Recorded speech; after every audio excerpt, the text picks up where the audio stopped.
Yo, what's up, Plus Ultra family? It is me, Plus Ultraman, here for our weekly Saturday live stream. Really excited for this one. We've had some changes to the format of the implicate with the not the implication, the addition of our new podcast. I'm gonna actually have another phone here. It's not my actual phone, but I'm gonna use this phone to can see how I sound. And I'll get a few answers, but I won't get a bunch because a lot of people are trying to talk. So I'm gonna check this really quickly. So I'm gonna check this really quickly.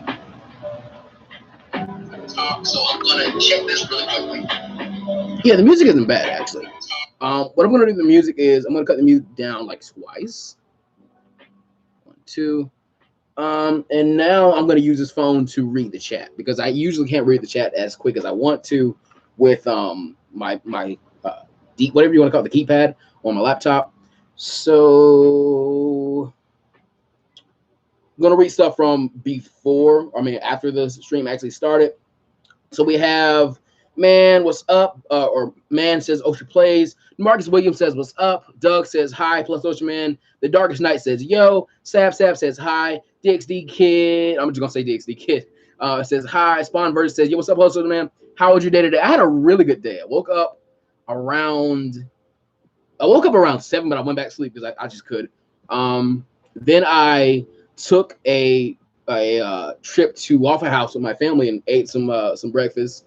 From there, we came back to the house, and I went to my little cousin's. Like, it's not his birthday party, but it was his birthday party, and we had a little fight in the pool, which was fun. Did a few laps, got a little workout in, and got home, took a shower. And now I'm here with you guys. So it was a really good day. Who else? Roll the Legendary Super Saiyan says, "Yo." Lytro Storm is here in the chat. He says, "Yo, everybody, what's going on, Lytro?" Fearful Milk says, "Yo." Oyster Play says, "What?" Lord Glacier says, "Sup." Loving the podcast, bro. Keep it up. I'm definitely gonna get the podcast on the channel. It's already a success in my opinion. You guys have been enjoying. I'm gonna definitely keep it up. Is your camera good? My camera is booty butt cheeks, according to you guys. I definitely had to get a new one for streams, which is really, really sad because I literally just bought this one for streams. I'm gonna pull the mic just a little closer. I'm gonna turn the gain up like 1. And then I'm gonna turn the music up like 1. Anyone else just came back from Carthage stream? Didn't see it. What if Naruto learned fly? I'm gonna skip what if right now. Sheridan Rose says, "How much of MHA should I read before I make a what if?" Honestly, I try and read the entirety of the series that's out right now, just so you know where the story is going before you try and make your story. Right now, I was on chapter 175. I'm on chapter 181 today, and I'm gonna after the stream, I'm gonna get some work done, and then I think I'm gonna sit down and read to chapter 200 probably, because I think that'd be a pretty good goal to try and do.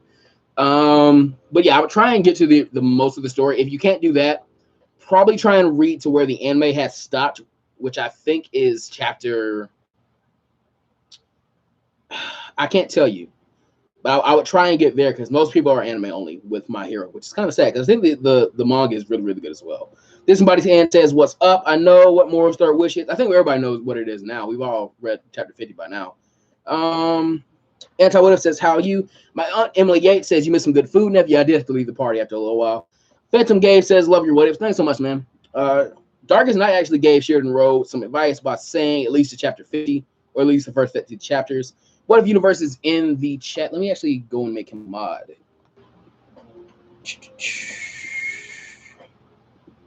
Can I catch him in time? Yeah, I can't catch him in time. Great. Add moderator. But from there, I'm actually going to go ahead and skip to the bottom of the questions just because I know I'll get very, very far behind everybody if I don't. We have 23 people in the stream right now, which I'm really glad about. Please hit the like button. I really enjoy seeing the lights go up, and it does help the channel out in the long run. A lot of people don't realize it does, but it does. So from where I just skipped all the way down, we had what if Deku had a stand? Again, I'm not a huge fan of crossover what ifs just because it's way too much speculation. Got to change all the power scaling around. And one thing I was thinking about today as I was talking to somebody about a crossover what if is that one thing I really enjoy about certain series is their power scaling might not be the same, but that might be part of the charm of it. Part of what made Naruto so enjoyable for me was that it was a strategic battle usually. The fight with Zabuza, the tuning exams mostly, they were all strategic fights. My quality is I'm lagging stuff. Hopefully that's not going to be too distracting to you guys. Oh, that's good tea. It's like no sugar, but it's still really good. So, what if Deku had a stand? It's just not really interesting to me. If you really want to see it, I'd go to the latest podcast and comment it there, and hopefully I will catch it there. I've already missed some questions. I already know. Sorry guys. Anyone hyped for Marvel's panel at Comic-Con? Everybody is probably. What different anime would you like to work on in the future? What different series? Honestly, I'd rather stay to a very small amount of series right now because I already have people trying to get me to do series that I've never even heard of. A lot of people think just because my name is Plus Ultraman, I'm a My Hero channel. That is not the case. I'm a Shonen Jump channel. But the dangers of that is I'm going to have to cover more than just a few Shonen Jump series, which isn't really my goal. But I'm going to do what I want to do at some point. So, yeah. What if Mineta? I'm guessing you mean what if Mineta. What if Mineta had one for all? Technically, it would make him physically stronger to an extent, but it would mostly make his pop-off things, they'd be stronger, they'd be more sticky, and they'd probably last longer. And they'd probably propel him faster than they do in the normal series. So I think it will be because one for all enhances the quirks a person usually has. If a person does not have a quirk, it just enhances their physical body. What if Naruto learned the Flying Thunder God Jutsu in the time skip? He'd be really, really strong because already after the time skip, Naruto does boast a greater attack potency, I'd say. Yeah, the giant, right? We kind of meme on that, the giant Rasengan and stuff like that. They aren't that impressive in the grand scheme of things, but Naruto's Taijutsu was better. His chakra control was way better because he could use the giant Rasengan and he could use his shadow clones in a better way. So he'd be very, very powerful, probably close to already surpassing Kakashi at that point. And I feel like if he did learn the Flying Thunder God, he'd be very interested in sealing at that point too. Which I'm not a big fan of making Naruto this stealing type of character. Because number one, I just don't feel like it's in his nature. I feel like it's more Jiraiya and Midorito's type of thing. And number two, I feel like there's so many fanfic where that's the thing they do. Like, oh, I want Naruto to be like Seals, like Minato does. I realize the draw for it, but it's just not interesting to me.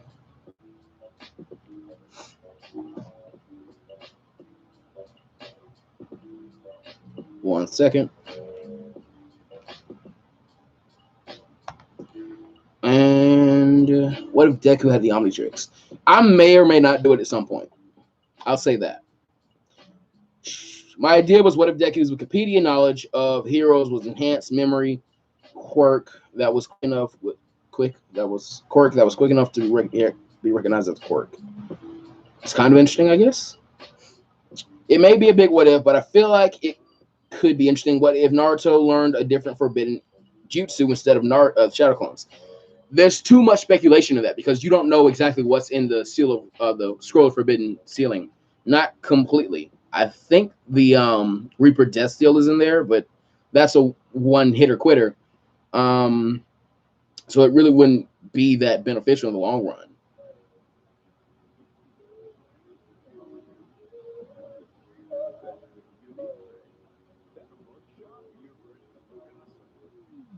If Asta had magic, he wouldn't be able to use the swords. What's that in reference to?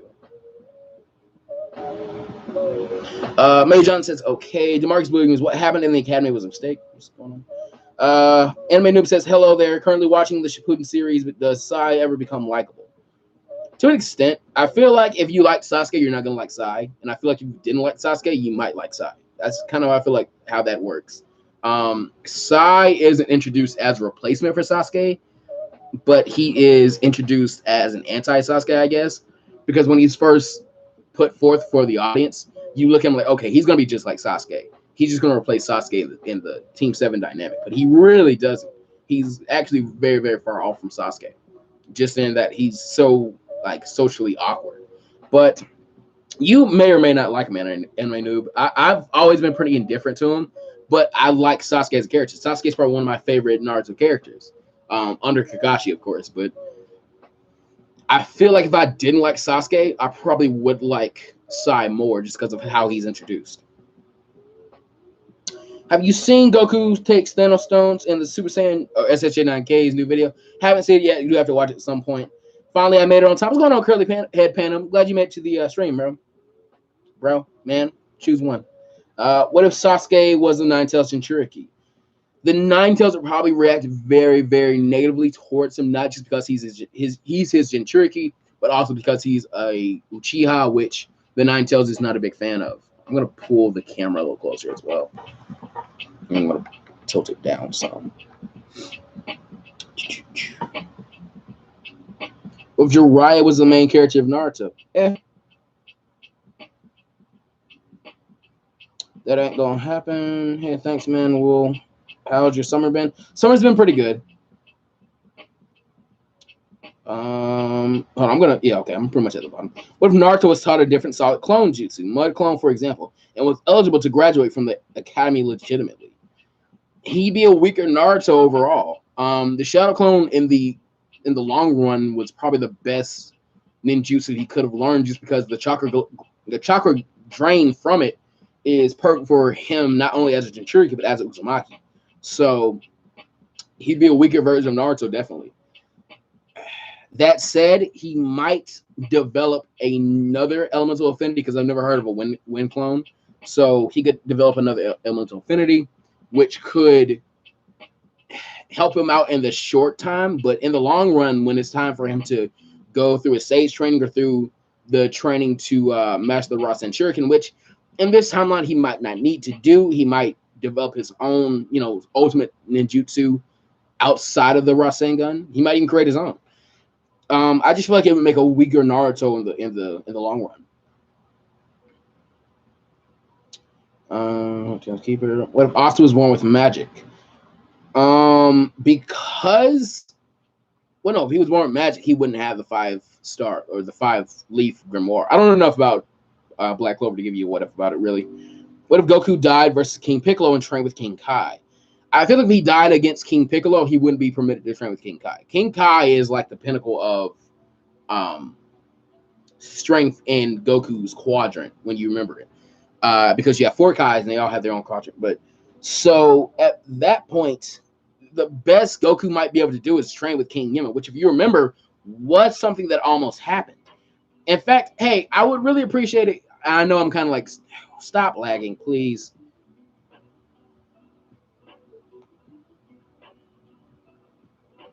Hold on, I'm gonna see if I can do. I was gonna say is, if you don't mind, like somebody wants to see it actually done, because I don't think I can make a full what if series out of this. It says it's fine for right now, so I'll leave it.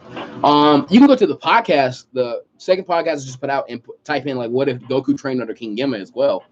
Something like that. But I feel like Goku would probably train under King Yima instead of training with King Kai if he died to King Piccolo, because he hasn't made all the heroic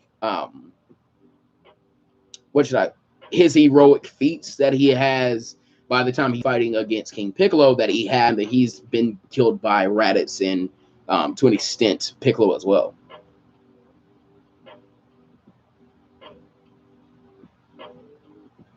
Naruto learned the Shadow Clone Jutsu because it was the first jutsu in the scroll. I don't know if that's true or not. What if Naruto had went back and read the scroll in the first or second episode? You guys realize, like, it's not just the anime. Again, it's too much speculation because you don't know exactly what's in the Scroll of Sealing, so I don't know what to tell you. It would be way too fanficky for me to do it, because I had to make up something to be in the Scroll of Sealing. And usually, 9 times out of 10, somebody that's going to do that series, they're going to give something to Naruto that's way too overpowered, that's way too out there, and it's just, So I wouldn't do it. It might be something good for somebody else.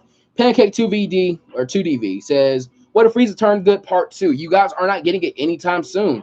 The goal was set and it was not reached. I hate it for you, but I can see how many times that video was shared. I can see how many times that video was liked. I can see all the analytics, and there were people that did try and get a part two to that video, but there was a majority of people that didn't do it. That video has like 12,000 views. It had less than 100 shares. So that tells me that there were people that wanted to see a part two to it, and for that group of people, I will give them part two at some point. It won't be anytime soon because I had to close out some of the stories I'm doing right now. That's just the way the cookie crumbles. And again, it falls to you guys. It was something that you guys could have worked hard to get. And if that's not what you want to do, cool, we can put it to the back burner. Not really the back burner. It's kind of off the stove right now, but it's not going to be a part two for a long time. What if Deku was like Batman? Shout out to Anime X. I don't know who that is.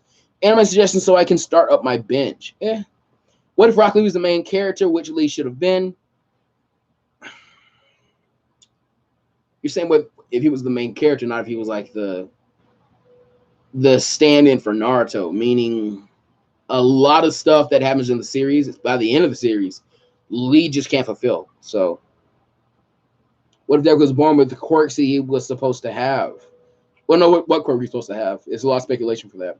What if Chi-Chi was a Saiyan? Please do it if Frieza turned good. I just talked about it. Asta is born with magic. It's just sealed away. I didn't know that, and that's probably a spoiler, actually. Rock Lee has not a tragic backstory. Would you ever be willing to do non-anime what ifs? Not anytime soon. Not on this channel, at least. This channel is for anime stuff. That's the big problem with a lot of other channels that do what if content I see. You either branch out too far to where like you're doing way too much and your subscriber base doesn't know what they're subscribed to you for anymore, or you're not doing enough and it's just very, very stale. That's why I had the balance of things I have right now. And I think I have a pretty good balance because I can switch between stories, I can switch between series, and I feel like most people at the end of the day are happy with the situation we have now. So probably not. What if Spider-Man was a Saiyan? He takes a lot of hard hits, so Zenkai boost would be a plenty. Maze Johnson says true. Oof, LOL. What if Rock Lee could use Ki? Would be kind of interesting. Kind of interesting. Yeah, I was thinking Deku would stop watching for his quirk, would start training. Oh, you talking lights. What if Deku and Shigaraki traded places? I'd have to see where the story ends to do that. Because Shigaraki still has a story arc going on, is the problem. What if Asta does have magic? It's just, I'm going to skip that. What if Itachi never killed his clan? Then there would be a coup. And considering how powerful the Uchiha are, they would probably take over the leaf, which is kind of interesting. I doubt they would kill everybody. Like, I feel like they would just install Fugaku as the new fourth Hokage. Or no, as the fifth Hokage, because Minato had died at this point. And they'll probably leave some of the clans alive, but they'll probably kill all the current clan heads. And I feel like what they would do is they would marry the heir to each clan to an Uchiha, like a high-ranking Uchiha in the clan. That way, the next heir is going to have Uchiha in them, and the Uchiha will just be spread throughout all the Kekkei Genkai holders in the village. So you'd have an Uchiha Hyuga mix, which Kishimoto has said that character would have one Byakugan and one Sharingan, which would be kind of cool. You'd have a Uchiha Aburame, you'd have Uchiha, what's his name, Unuzuka. So I feel like that's what would happen with that. That is kind of interesting to me, actually. Fun fact, Mikoto tried to adopt Naruto, but he was in decline since Naruto was in Jinchuriki. I didn't know that. What if MHA had a time skip? It might. I feel like it's either going to have a time skip very, very soon or at the end of the series to show, like, okay, and now Deku is the #1 hero. That's what I feel is going to happen. Don't want to make a main character too OP in the beginning because it will take away from the story. That's my policy. That is my total policy. Not to rag on him. Let me get some water. Not to rag on him, but I was watching Clockwork Highlanders, What If Naruto Was Adopted by Jiraiya series, and something he did was he gave Naruto Sage Mode at the beginning of the story.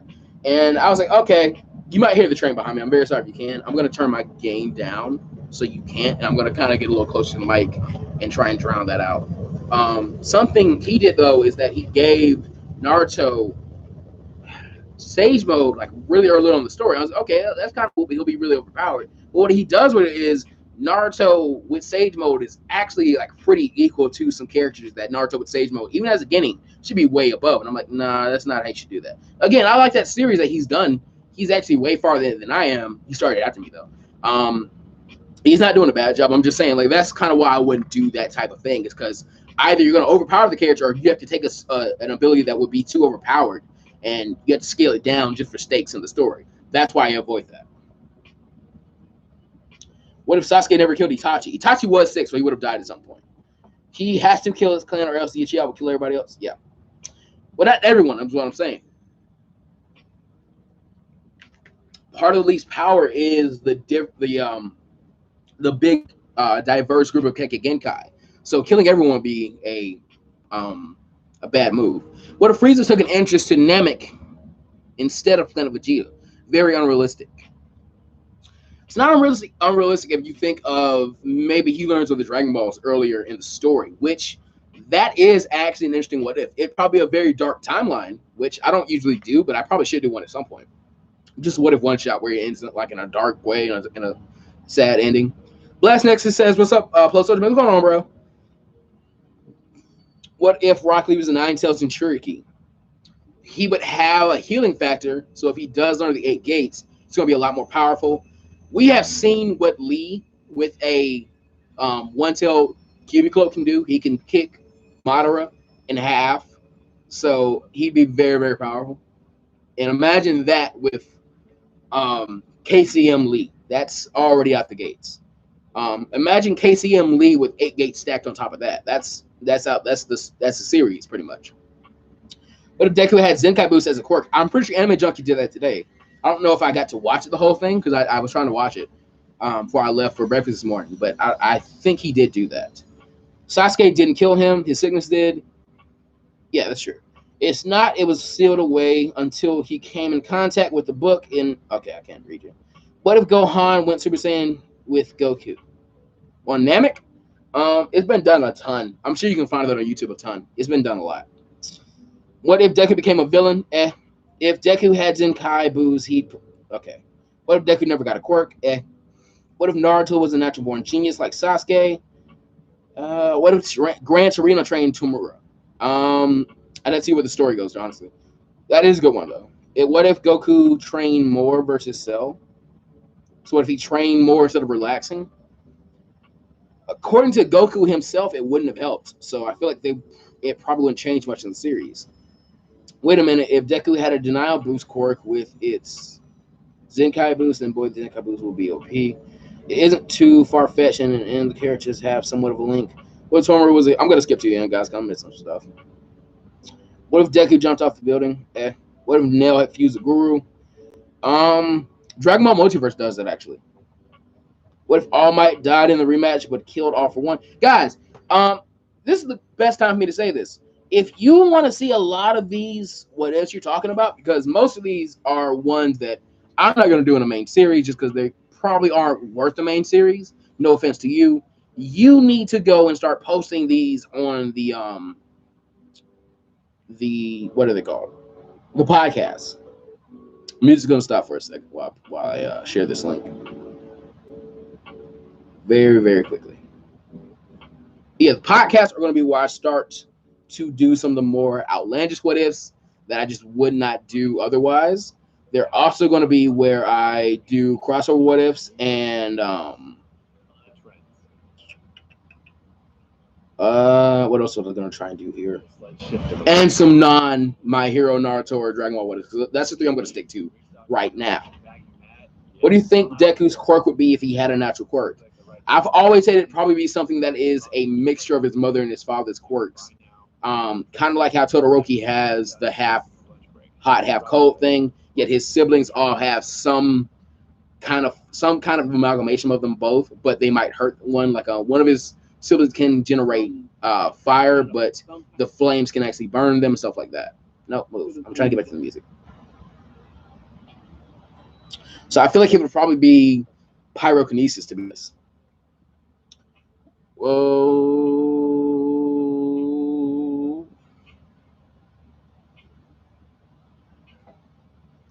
Gonna let you guys ask some more questions first.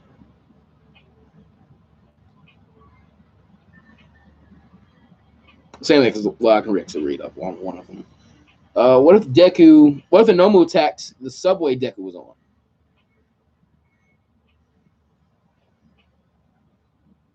I don't know what situation you're talking about. What if Deku died?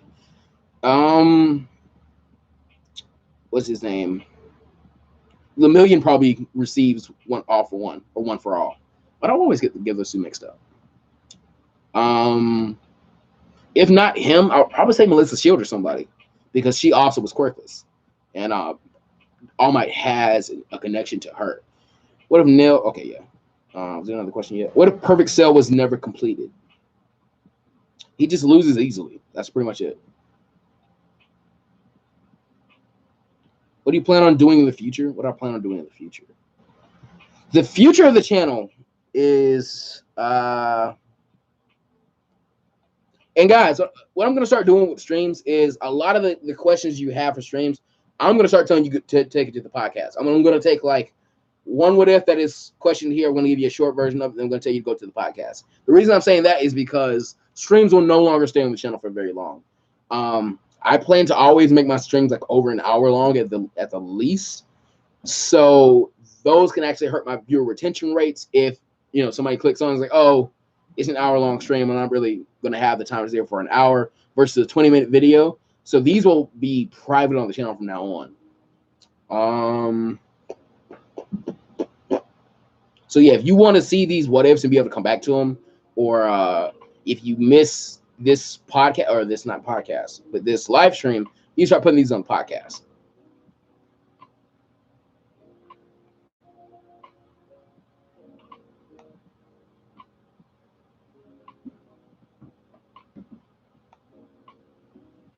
All right.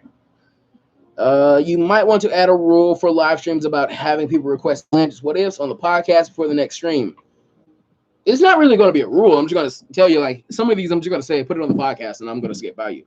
I think this one isn't too far-fetched. What if Trunks decided to stay in the past? He could be a rival to Gohan and be older brother to Trunks. I think this would be a significant change to the story. It would be a significant change to the story, but this has been done so many times. If Roshi was for his youth, would he start training again, or would he start dating again? Most likely both. What if Bone married Roshi? That's very out of character for her. Love the live stream. Thanks so much, man. Burton says I love the live stream. Thanks so much. What if teams in Naruto were ranked differently, like by skill? Or ranked by skill? Technically, they are ranked by skill.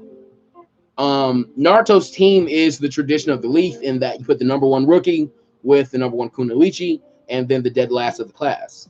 Then you have, well, no, that team would stay the same.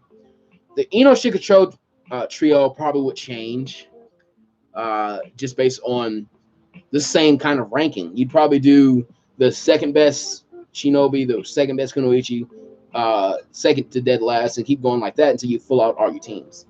So that's how I imagine that would go. For that, I need to know the grades of all the students, which I don't know. Lone Wolf Quaid says, "Love the shirt." Look, thanks so much, man. He's actually my first Patreon supporter, so I have to start remembering to give him the shout outs at the end of every video from now on. So I will start putting a note to do that.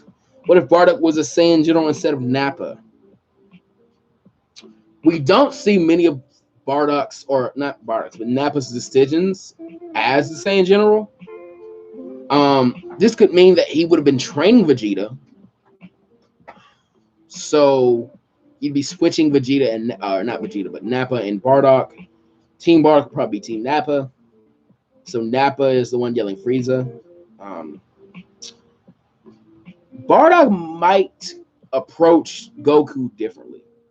I'm not saying he would know of Goku or Kakarot in this sense. He'd be calling him Kakarot. Not saying he would know of him and like how, the best way he'll react to the hey, come join us. I'm saying he might approach him differently. He might, come to him personally like the first time. It might just be the strongest group member of the group saying like, hey, Kakarot, I need you got to come with us. And I feel like Kakarot seeing that like that pinnacle of strength, he's like, I don't like he's in deep doo-doo at that point, right? So I feel like it'd be a different situation there. How does the podcast work? If you go to the second one, I did explain it there. The basic of it is if you go to the podcast and comment your what if and then put the hashtag plus UltraFam, you have a chance of me reading that what if. It will be 2 to the max is 5 minutes, the minimum is 2 minutes. I'll script it out a little bit and I'll just read it off like what I think would happen. Then I give you guys the options to like that person's original comment up, and if it hits like a certain number of likes, I guess we'll do that. What if can continue to the next podcast. Other than that, we're going to be talking. Well, I'll take some of the interesting comments that might be said, talk about those. I'll give the hashtag Plus Ultra Fam shout outs. I choose a random person that put the hashtag Plus Ultra Fam and then I shout them out. They're really fun though. If you haven't seen the podcast, go check the podcast out. It's probably one of my new favorite things to do on the channel.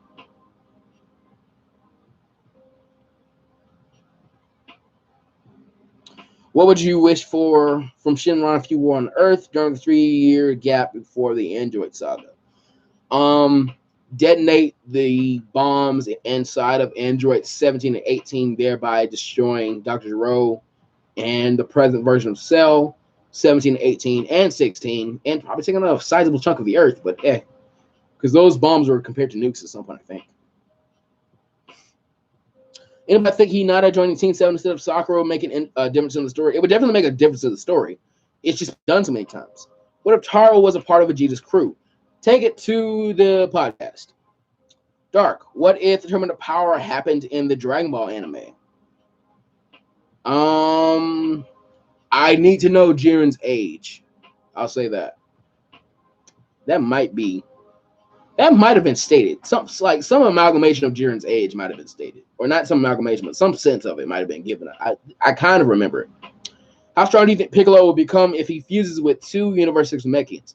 Considering those two were battling against Piccolo as well as in a stronger Ultimate Gohan, pretty strong. Like, I don't think saying at least Kefla level, at most Jiren level. I don't think saying that is too big. In fact, that might be a low ball in the end of it. There are a lot of factors in that. You don't know how many of the Namekians were in each of them. You don't know how strong they would get from fusing with each other, and then you don't know how strong they would get from fusing with Piccolo. But I would say they'd be probably Jiren level. Honestly, I don't think that's too far-fetched. If the Tournament of Power happened during the Dragon Ball series, I don't think Jiren is taking part. I don't know for sure, but I think he's much younger than Goku. I don't think he's younger than Goku. I think he's very close to age in Goku. But I don't remember exactly. I don't know if that's information that's already out there. What if you could stack Kaioken on Super Saiyan? Technically, you can with Super Saiyan Blue Kaioken. If you could stack it on Super Saiyan, it'd just be a boost on top of the boost. Blast Nexus, what if Nanshimura survived her fight with All For One, or what if Kami wished for his youth? Take it to the podcast. What if Deku had heat vision? Take it to the podcast. What's up, everyone? What's going on, Diamond? That was always BS. Iruka did not know what he was talking about. Tracking Team 10 specialized in apprehending someone. Team Guy specialized in taijutsu. No, the teams were made like for specialists. All of Team 10 has tracking special abilities or capabilities. Team 10. Yeah, Team 9. No. What team is Hinata's team? Team 8? Yeah, Team 8. Team 8 all have tracking capabilities. Team 7 is the traditional team.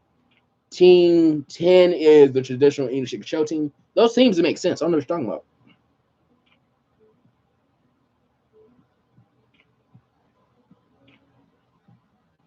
Team Guy is 9, yeah.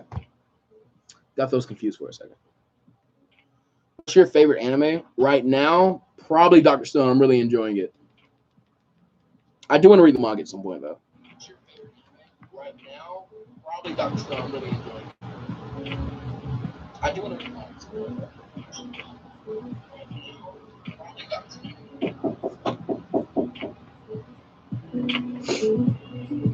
Explain to me, please. I have no idea who there is. Huh? Explain teammates. Do you mean explain teammates? Please, I don't understand it.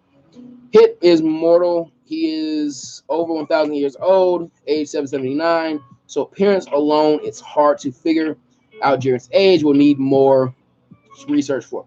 I kind of remember something being said about either in the flashback where they show you Jiren's backstory. I think they said a time period, like 30 years, 40 years. I think they said so. I can't remember exactly. And it's eating me alive. I'm not going to check it, but yeah. I feel like something was said about Jiren's age. I really do. I can't be sure. I can't be 100% sure, but I feel like something was said about Jiren's age. Yeah, Hit is super old. What are your favorite anime / manga of all time? Recently, I reread Dragon Ball, and I really enjoyed it, so I'm going to say Dragon Ball for right now. What are the two nameless sayings from Vegeta's Squad Survive? I don't think it changed the story much. I feel like they die on Earth like Nappa does, and they probably just never get brought up again. That's honestly what I think happens from that. What if Bardock went into the future instead of the past, the non-canon one? What's up, Los? What's going on, Taco Guy Jay, my little bro? What is going on with you, my guy? Not too much. I am just chilling. I'm gonna get some tea.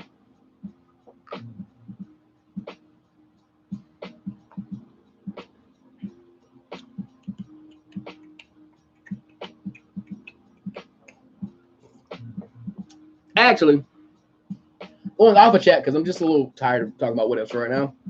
If you have a what if you want to save her, I'm gonna get off the what ifs for a second, just because I'm getting a little sick of them. I love what ifs, but I can't talk about them forever because they just get a little annoying. I'm gonna get off chat in for a second and just talk about some stuff that's been going on recently. How does everybody feel about the whole national dex with the Pokemon thing?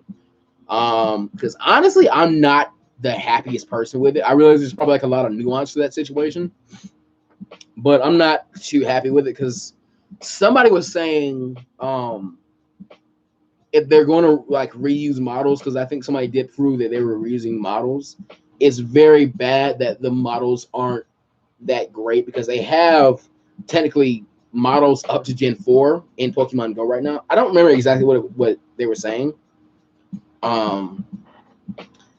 But they were basically saying, like, you should be able to do way better than what you're currently doing, and it looks very, very poorly on you as a company, which I do agree. I feel like Game Freak is probably messing up right now.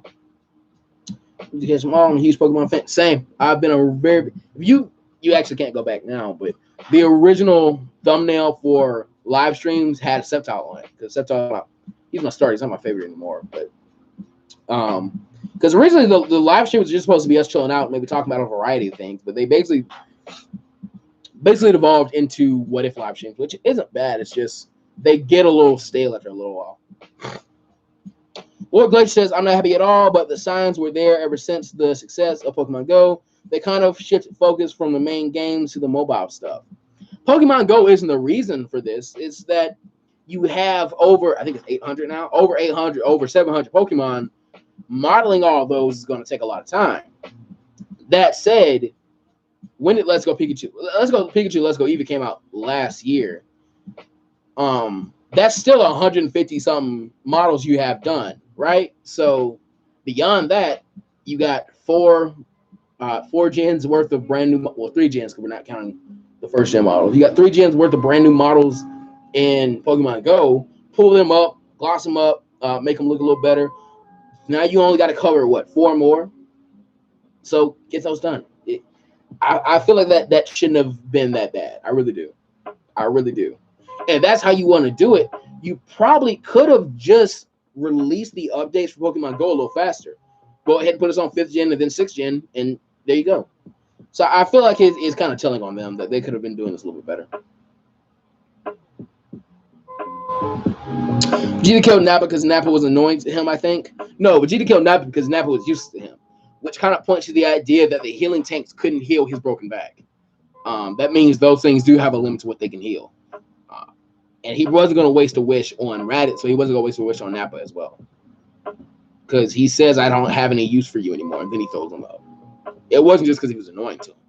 In DBZA, that's when Nappa is annoying. Nappa isn't really annoying to Vegeta in canon. They actually have kind of a good rapport sometimes. Like that, one of them says something together will chuckle. So I don't think that Vegeta just hated Nappa. He doesn't care about him, but yeah. Who else agrees that Vegeta's Super Saiyan Blue evolution should be named Super Saiyan Blue 2? Next, he bulks up, which is classic Super Vegeta. So I feel like that's something that should be just Vegeta's thing because he's the one that invented the grade 2 Super Saiyan. Does anyone like sparkling water? I'm not a big fan of it. It's okay, but every once in a while, renew them. Like the art style will change and improve, so we want to see them. Yeah. Again, I feel like they could have been doing more. Then again, I'm not working for Game Freak. I don't know all the work they have to do.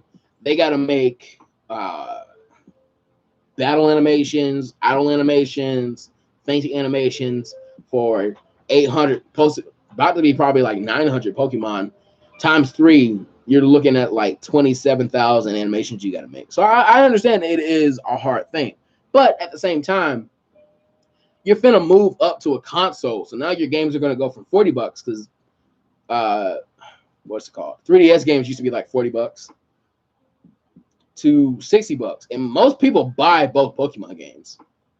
In fact, there is a bundle. There's a bundle to get both Sword and Shield.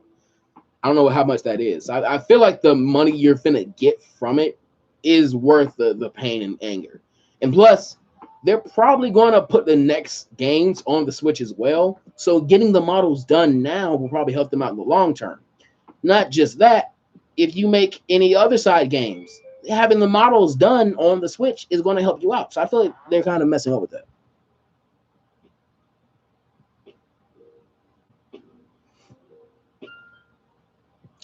I was a fan of the first 3 generations of Pokemon. Well, mainly the first. Yeah. Technically, I started with the third, but I had been watching the anime since I was a kid. So I'd always been a fan of Pokemon.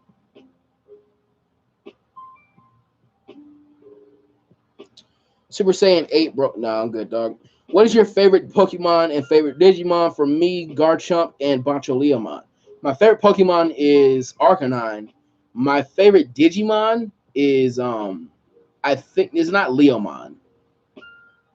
Oh, what's his name? I know the Mega form is Apollomon. I don't know what the rookie and champion forms are, or the ultimate form is, but it's like a fire lion. It's really dope because lions are like my favorite animals. Fire is like my favorite element. So there you go. Mix that stuff together. I'm gonna be happy. But yeah, I'm gonna say Arcanine and Apollomon.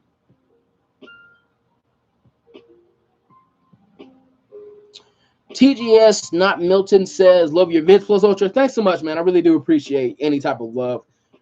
You guys have been really, really great. I'm going to talk about that in a minute when I get done reading everything as well. For most of the attacks, the reuse. And honestly, with attacks, I don't really mind how the actual attack looks because they're going to be used between a bunch of different Pokemon. So it's going to look uniform. Just don't make it be like double kick. Like, no, let's be a little bit more animated. This is Pokemon. This is the biggest franchise of all time, from what I understand. You should be putting your heart and soul into the main games. It's just my thing.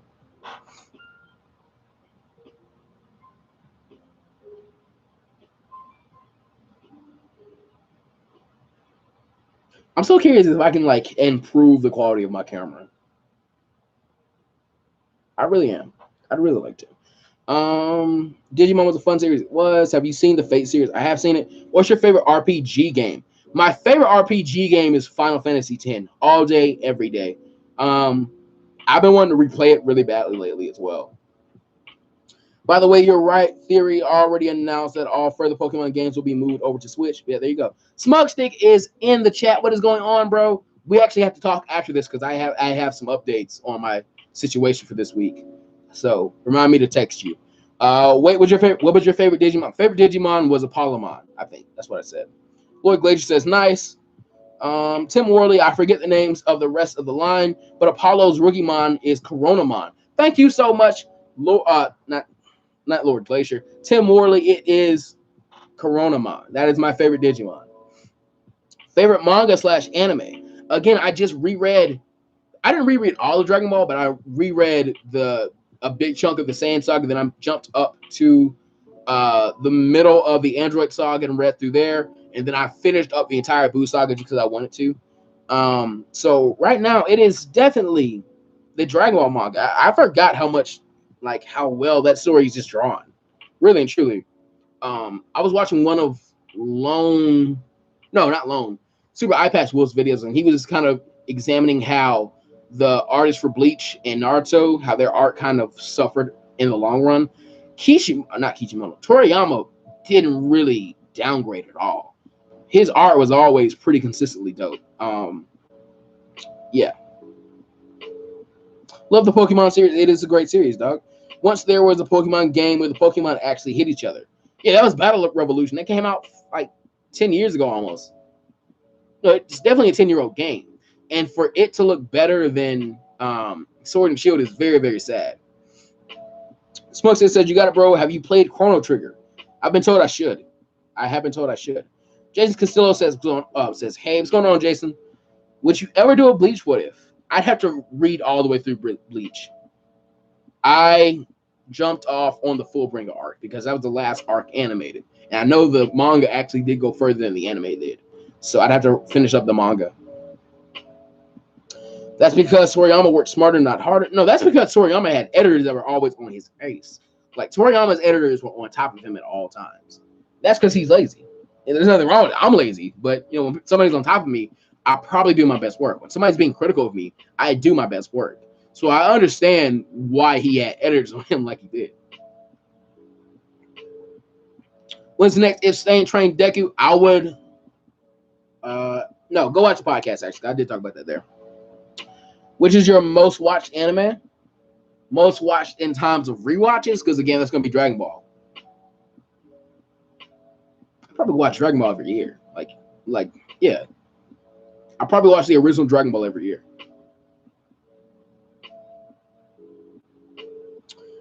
What's your favorite servants in Clash from Space? I'm not that familiar with it, to tell you that. My favorite bit from Dragon Ball is when Goku was climbing Korin's tower. My favorite bit of Dragon Ball is the training with Master Roshi. That is probably my favorite. No, favorite bit of Dragon Ball is the first World Tournament, when Goku is like telling Krillin, like, "Yo, let's just like hold back almost everything we have." Like, and then he just beats that huge dude with his finger, and then he beats the monks from the Orin Temple that used to bully him. That's probably my favorite moment of the original Dragon Ball. I just got really excited because I got a notification on my phone that said Broku subscribe to you, but it said 877, and the person has absolutely no subscribers. So I was like, oh. I was about to get really excited. Like, yo, Broku watches my videos. Anyway. Dragon Z Player says, hi. Have you ever played Naruto Online? I saw a bunch of advertising for it, and I never played it myself. Does it still go on? Is that game still being... Okay.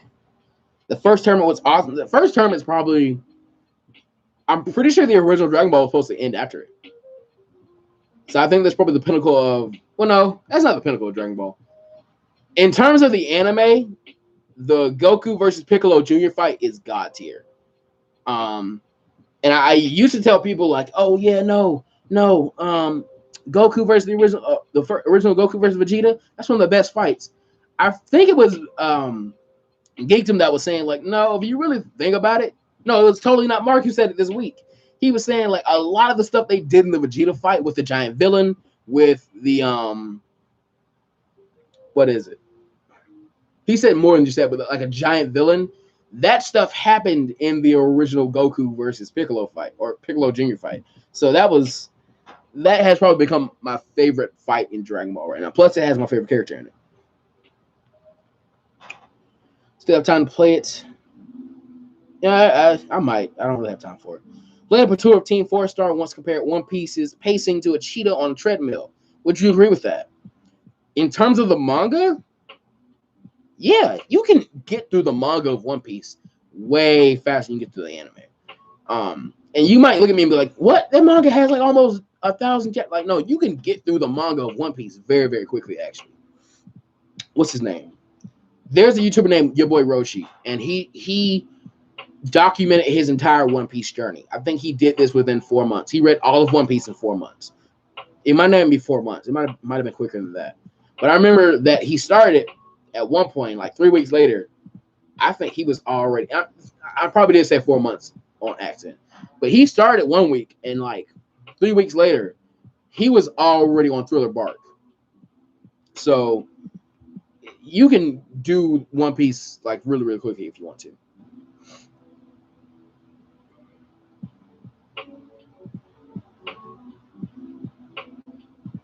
Supposed to end with Piccolo Jr. fight and marriage to Chi-Chi. Didn't know that. I thought it was supposed to end with the original tournament. Can you explain to me about Pokemon and the transformations? Because Pikachu has not transformed, but everyone else has. You said in the anime? In the anime, it's just not his thing because Pikachu's become the mascot of Pokemon, so they kind of want to keep him the same instead of making him evolve for power. Pikachu is too fan service to evolve. Yeah, that's what I was saying. You should put the chakra chains in the What If Naruto was adopted. It wouldn't make any sense. I think you're the same person that commented that on the podcast when I talked about it. It just wouldn't make any sense. If Naruto doesn't develop it in the original series, I can't give him to it. I can't give it to him here. That is because nothing has changed in Naruto's genetics in this timeline. Only his training from being a child has changed, or being a child up till now because he has had some different masters. So nothing has changed in his genetics. And Kekkei Genkai are a matter of genetics. He obviously leans more to his father's side. He has blue eyes, blonde hair, and he just hasn't manifested that. Somebody was saying that, oh, well, he has this mother's chakra in him. Like, yeah, because it's kind of sealed in him. That doesn't mean he can use the chakra chains. So it makes no sense for me to do it. So I'm not going to do it.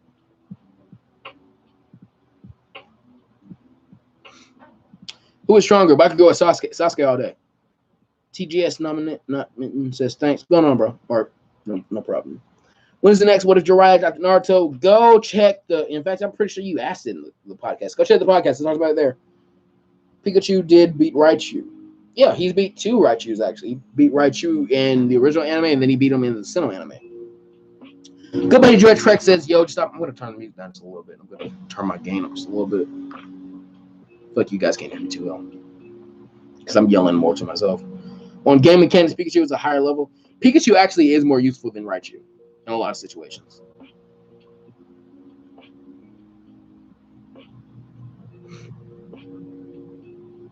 Maze Justice is back. Welcome back to the stream. Also, show us your toes. You gotta stop being horny on my streams, Chief. Alright, I'm gonna leave stream. Peace out. What's going on? Or not? What's going on? Get your head in the game. Thanks so much for going out to the stream, Malachi. I do appreciate that.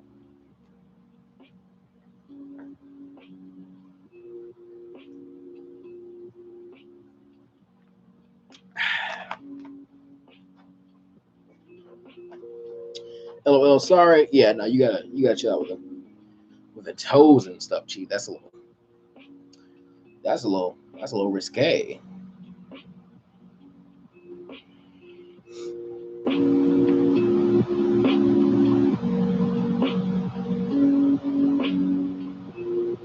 What's your opinions on Cell Jr.? For me, they're the second coming of the Cybermen.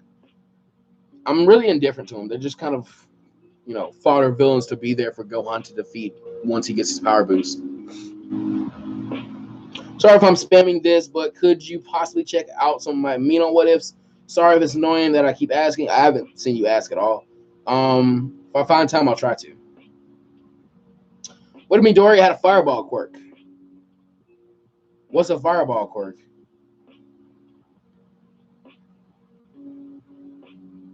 I don't understand what you mean. That is awkward. That is very awkward. What else has happened recently? Is anybody still watching Walking Dead? Because I had realized that I stopped watching in the first few. I think I stopped watching after a very major character that I thought would never die died in season 8. I was like, all right, I'm just gonna stop watching because I feel like they're kind of losing what made this series it. But I came back and I finished season 8. I haven't been able to finish season 9, and I heard that Michonne's actor isn't going to come back after season 10. So I'm wondering if anybody's still watching this show.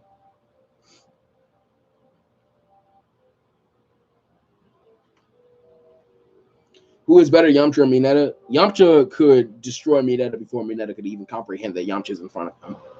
Quirk that lets him shoot Luigi fireballs from his hand. I'm not sure if that's what they were asking. I just don't know what you mean by fireball quirk, because fireball isn't a power, Chief. That's guessing a week. Oh, no. Nope. I'll try to put a link to them in the comments of the stream, or I could add you at Twitter. You might want to add me on Twitter, bro. Can you do what if Naruto was an Uchiha? Go to the podcast. Someone who asked about Bardock going to the future, like show did one that was good. I stopped watching after that certain person who you're talking about died. Yeah, I felt like that was probably the one character I really didn't want to die. Like, everybody had the search, like, oh, if Daryl dies, we rise. But I was like, no, if this character dies, I'm done. Because I feel like he's the one that should live through all of this, you know?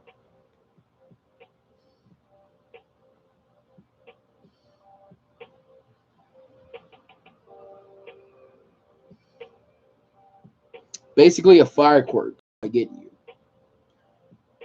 If he had a fire quirk, he'd probably train it. No, go to the podcast. I'll tell you that. What if you had OP pyrokinesis? I probably wouldn't do anything with it, honestly. When you really get down to it, it's not like I could do anything with it safely. There are systems in place to deal with real crime. So I can't use it for that. Like, maybe I could join the military and use it in some way there. But right now, we are in a time of peace, so there's no real use for it now, right? Outside of that, like, my gas bill would be really, really low, because I'd probably heat all my food or cook all my stuff with, like, my own fire. But other than that,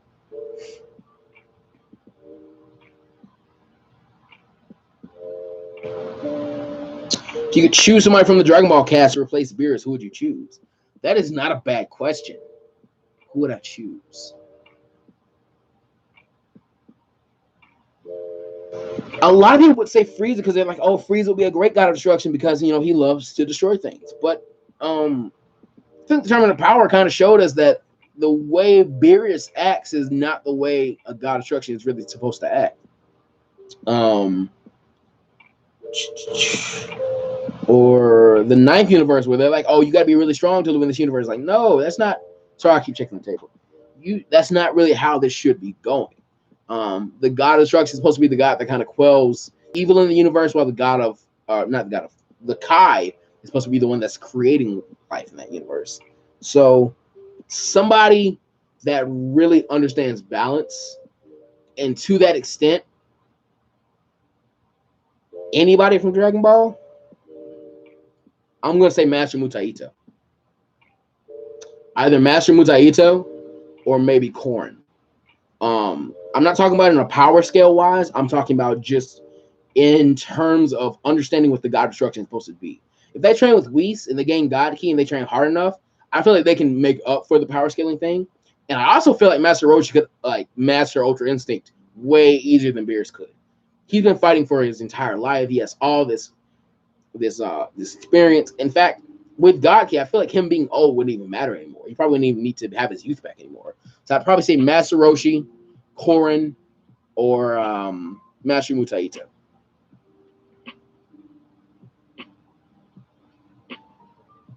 Jiraiya's best character, come at me. I think a lot of people, Jiraiya is a lot of people's favorite character. Is Boruto ever overhyped? Is Boruto overhyped? I don't think Boruto is hyped up at all. I think most people are very, very lax on Boruto. I'm not a big fan of Boruto as a manga or really as an anime. I haven't really read the manga though. If you had a quirk, what would it be? Somebody asked me on the podcast, but I would go to the podcast because I've already talked about this in my community tab, and I get sick of talking about it in stream. So I'm going to say there. Yeah, most superpowers aren't useful in the real world. Exactly, because either something's going to happen to where you mess up and now you're a criminal, or you just don't know how to control it, and you're going to get, well, no, that's pretty much the same thing. Either you mess up or you have no real use for it. Like if I went to a city with the highest crime rate in the country with the highest crime rate, in the time of year with the highest crime rate, I still might not get to use that quirk in a combat setting. So you really want to have rescue settings, right? So that's kind of why I'd say that.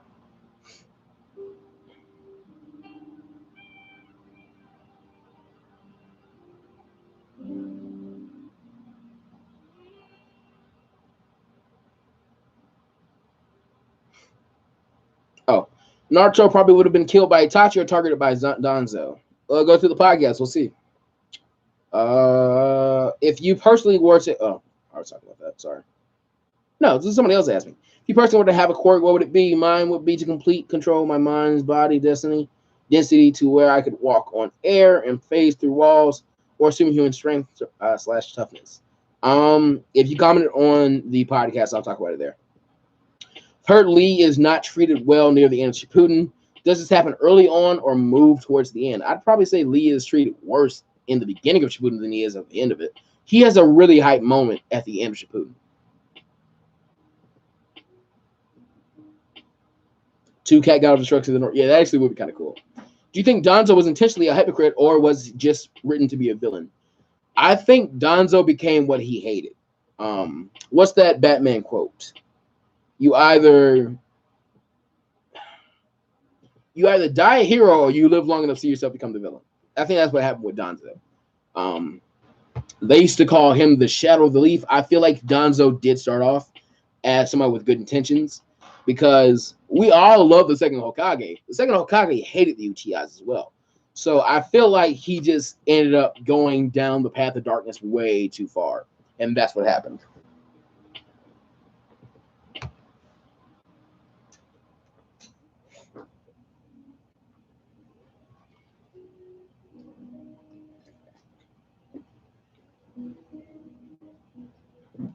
Well, at the beginning, I disagree. I think he was treated worse at the beginning than he was at the end. Have you ever watched SAO? Yeah, I have watched it. Just watched a sad movie. Oh, I think I was going to watch Clannad the other day. I was like, nah, I can't afford to be sad right now. I'm already in a not the great best state of mind.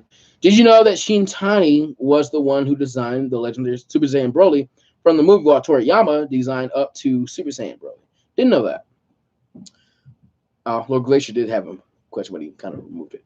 Who, in your opinion, are the top 5 best characters writing wise, and the top 5 characters that you enjoy? From anything or just in Dragon Ball Z? Okay. In Dragon Ball, even though a lot of people disagree with this, the bottom of my list is Goku. I think Goku is written very, very well. The reason I say Goku is written very, very well is because Goku is a very consistent character. You can usually understand exactly what Goku's going to do. A lot of people say like, oh no, I want my character to be unpredictable. But if I've been following a character for almost 40, 50 years, no, I should understand their mindset pretty well at this point. Somebody else was saying, no, it was totally not Mark.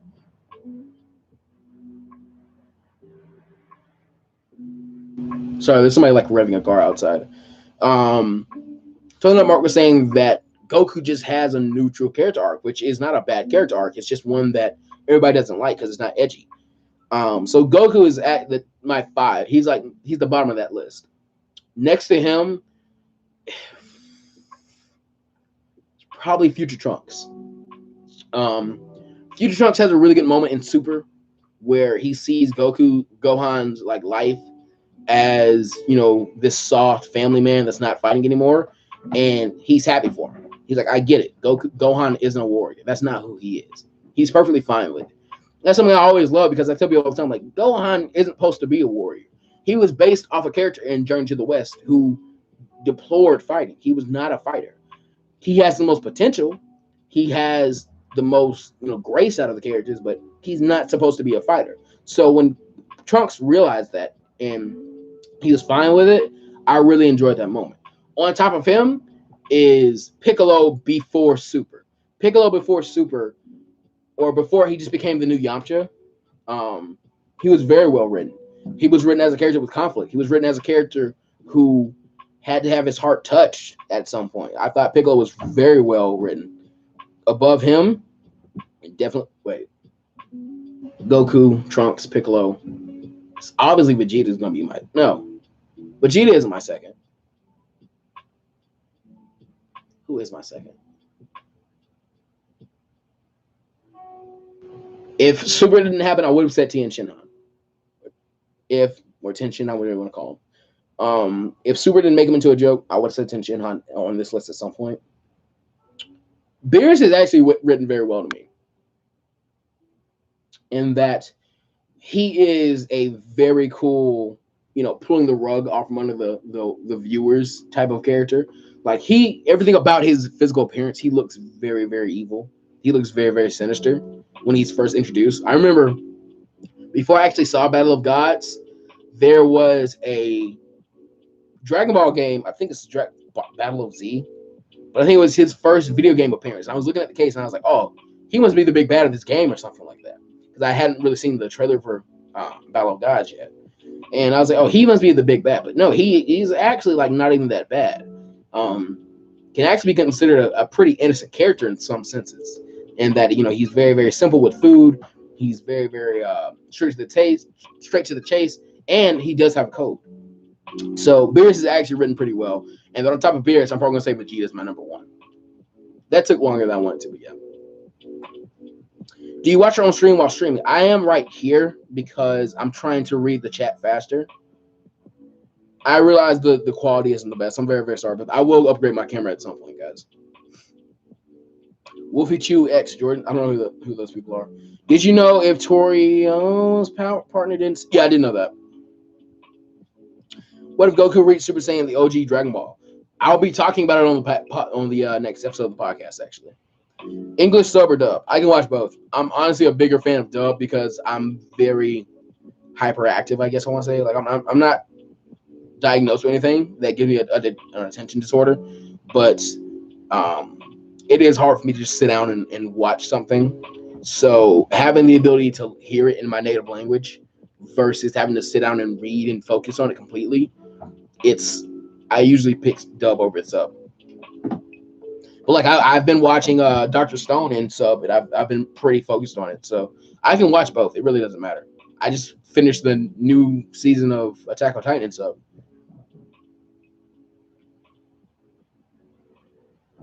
Oh, Short Anime King in the chat, by the way, or in the yeah, he is.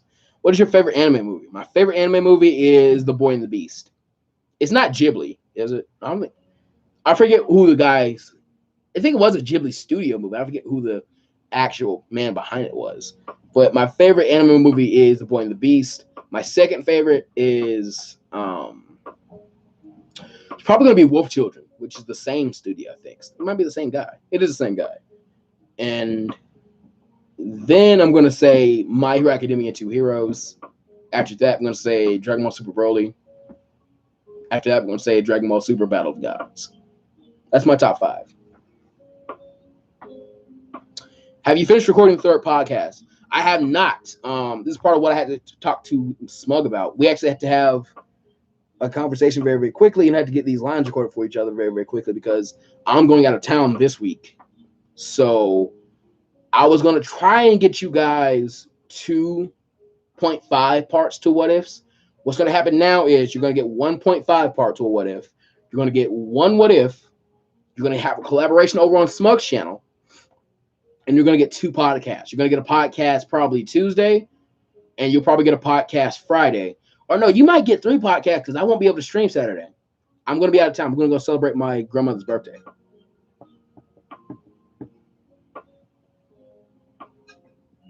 And I've been enjoying the podcast. So I'll probably sit down and record a podcast for Tuesday, tomorrow, get it edited. Yeah, it's not really edited. And then after that one Tuesday, I'll pick a few questions from the podcast that comes out Tuesday, a few of the ones that I didn't get on the podcast I'm going to make for Tuesday, and we'll go like that for the next ones. Because I'm going to try and get you guys some content out because I don't want to leave you with nothing. Can you do a Pokemon RP? In what way? So, bro, I came to stream to ask you a question. What is your opinion on what happened to Kyoto Animation? Oh, yeah, that did. I can't believe we haven't talked about that. If you don't know, Kyoto Animation Studio, they were actually bombed this week. I think 33 people died. This is the same studio behind Oh, what are they? What are the? Let me hold on. Let me pull this tweet up because I did tweet about this, and on the tweet it shows all the anime there.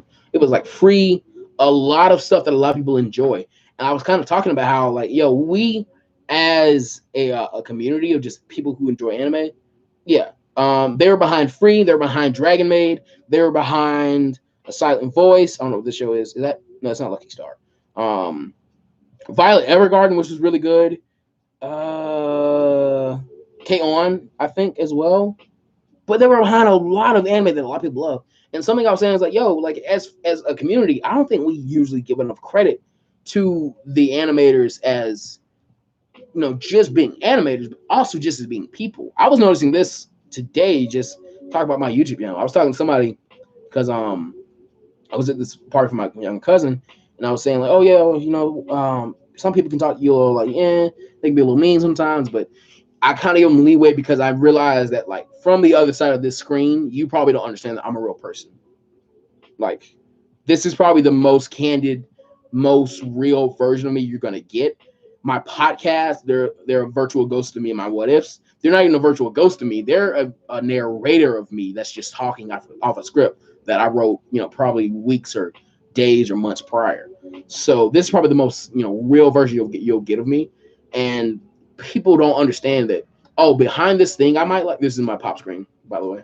Behind this project I might like, that's a real person making that. So prayers, I'm not even like majorly religious, but prayers all the way up to Kyoto Animation. For the families, for the fans, for anybody who's grieving over these people.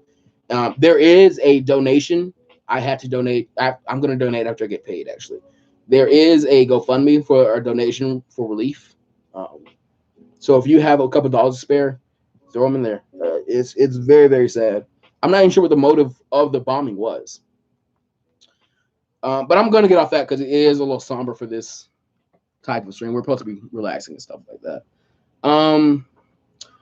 Fanboy Yuzuka says, are you ready for My Hero Season 4? I am. I've already read through the manga chapters that Season 4 is going to cover, so I know what's going to happen. What's your favorite what if you've done? I answered this question a lot, Axel, but it switches a lot. I get to watch my videos for you guys get to watch them. So what ends up happening is when I'm recording to when I'm editing, I kind of forget like what the script might have said. I kind of forget everything I'm doing. So seeing the finished product, I end up enjoying the story a lot. The way you guys end up enjoying it when I'm completely done and I'm finna like doing my last little reviews over it, make sure there aren't too many little errors in it. And I just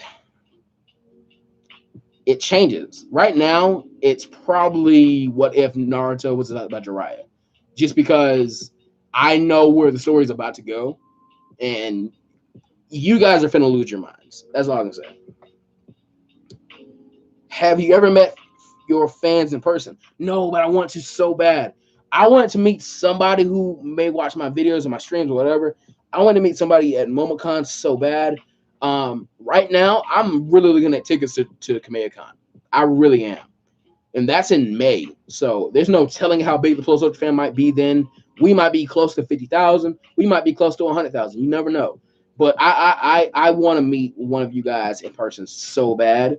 I want to meet Smugstick in person at MomoCon. We miss each other. Next year, I'm definitely going to see him because he says he goes. And next year at MomoCon, I'm definitely going to go all 3 days. And I'm probably going to get a hotel room and everything. Man, I do want to meet one of you guys in person at some point, though. What if Universe just linked the GoFundMe? Thank you to him, like, very, very, because I forgot to do it. Chaku the Half saying, how important are power levels in your what ifs, or do you favorite narrative? Narrative always goes over the power levels every time. What I do with the power levels is they are a visual representation of a character's strength, and they usually are just supposed to be used as a narrative vehicle, I'll say.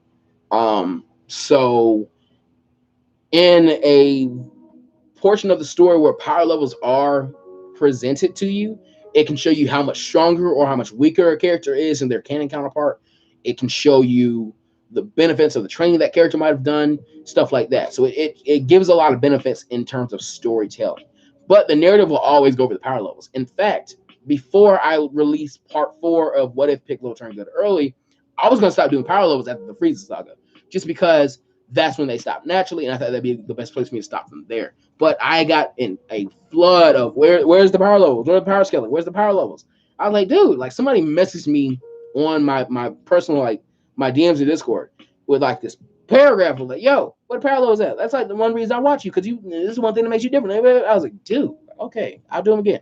So narrative is much more important. Axel, that wasn't Axel. Who said that? Who said that? Oh, it's Chaku. My bad, Chaku. Lakers or Clippers? I'm not a huge basketball fan, but I'll probably go Lakers in terms of my favorite team. I don't know what the Clippers are looking like this year, so I wouldn't really know what to tell you. But I usually favor the Lakers. I think it was about copyright. The bombing? I don't. I got to do some more research then. What is your opinion on Totally Not Mark, and do you have any criticism for him? Also, have you ever talked to him? Haven't talked to him. I'm a very big fan of his. Mark is, aside from geekdom, he's probably one of the most positive content creators in the Dragon Ball community. No cap. Like I'm not dick riding. I'm not. Aside from Geekdom 101, Totally Not Mark is probably one of the most positive influences in the Dragon Ball community. Not only can he look at the series analytically, he maintains a very level head. I've only seen him get into one term of YouTube beef.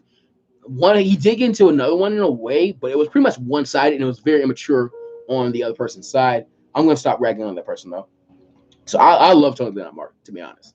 I have very few criticisms of him. The Power Level series should probably be revisited.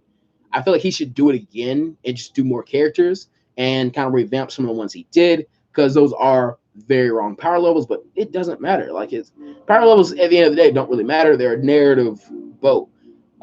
You could set Frieza at 12 and Goku at 15. It doesn't matter. The same thing is going to happen in the story. As long as that scale stays consistent, everything's cool. Yeah, I was talking about Seth. You watch Fairy Tail? I haven't watched the newest season. Any characters who you think should have been Z fighters? For me, Chi-Chi is one of them, and some more too. I would have loved to see Nam as a Z fighter, as you can see, because he's become a Z fighter in one What If that I've done and one What If that I was a part of. So I would love to see Nam. Chi-Chi wouldn't have been bad. Launch, because I feel like her and Tien getting together and loving each other through martial arts would have been a really cool thing. But Tien just isn't the type of guy to shack up somebody. So I would have said, yeah, Tien, not Tien, Launch,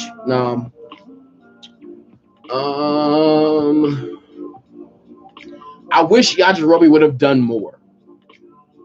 Like, I wish we would have seen Yajirobe come to fight more. He trains for the Saiyans, but he doesn't arrive for the Saiyans. So for those guys, I would like to see either be Z fighters or stay as Z fighters. How old are Goten and Trunks really? Goten is 7 when he's introduced, and Trunks is 8. I think 2 years have passed, meaning Trunks is 10 and Goten is 9. I don't know if that math is right. It's either 2 or 3 years that have passed. What is your preferred platform to play games on? Right now, it's probably Switch, because I'm just getting sick of the Xbox.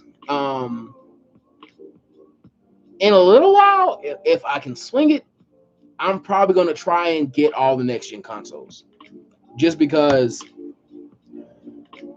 PlayStation has had some bangers lately. God of War 4, Spider-Man PS4.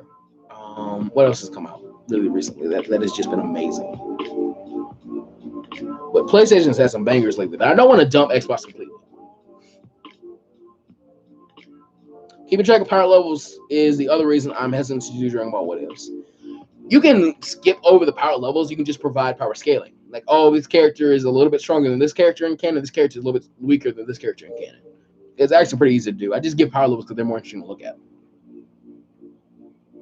Flip back over. Do the auto rotate thing. You butt. There we go. All right.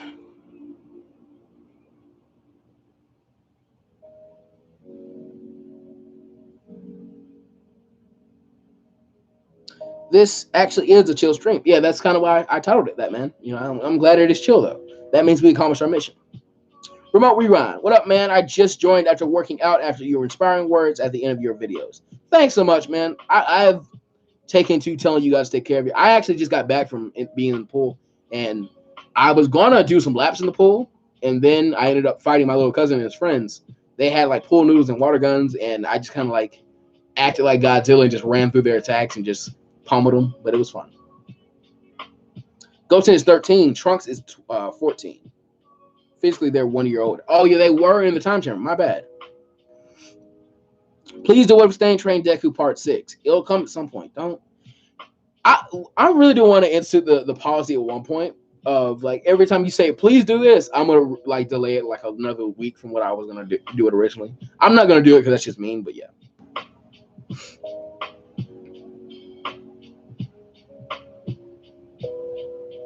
You should try playing Dragon Quest Builders 2 for Switch.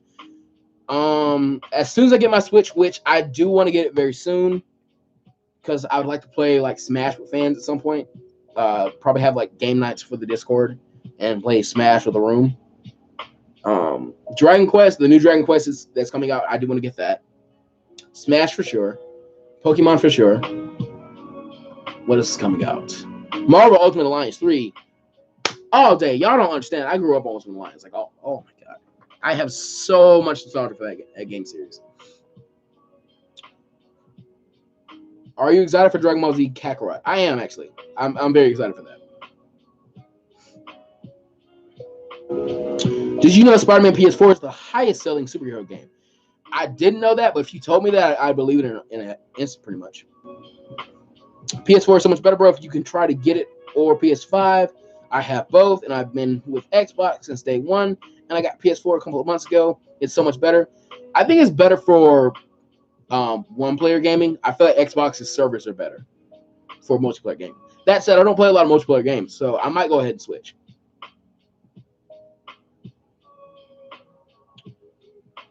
Yeah, Sheridan Road is actually right on that. Put that in the podcast. Cayman put that. Oh, my bad. Really, don't forget to like the stream if you have not liked the stream already. Yeah, I would appreciate liking the stream, guys. We're actually at 34 likes right now. Really do appreciate that. What? That's still impressive. Yo, no way. I was in the pool. I did 100 laps today after an hour. I did maybe 14 or 12 like before I had to start fighting with the kids. Broly versus the Z Fighters, LOL. Depends on what version of Broly, what version of Z Fighters, I guess. Oh, he's talking about me fighting them kids in pool. Yeah, pretty much what it was, dog. Oh yeah, by the way, Kwas in Poland. I don't know how you say that. Quayshawn. Love your work. Power of Oob and Brawchild. Quayshawn says, love your work. Power of Oob and Brawchild. Know what you mean? Thank you for the donation. Thank you for the donation, for real. Guys, donations are by no means required. Any amount of money you are willing or able to throw into the channel, whether it be through live streams, whether it be through Patreon, it is completely and utterly appreciated. Whether it's a penny, whether it's a hay penny, or $1 billion, it does not matter. Any amount is very, very appreciated. At the same time, liking videos, watching videos, rewatching videos you've already watched, whether it be like, oh, you see for example, part 9 of What If Goku Joined Raditz comes out, and you go through the playlist and you watch every part of it and you like it all, and you might share one. That's always a huge help to the channel. So any amount of love and help to the channel, it is always appreciated. I really do appreciate that.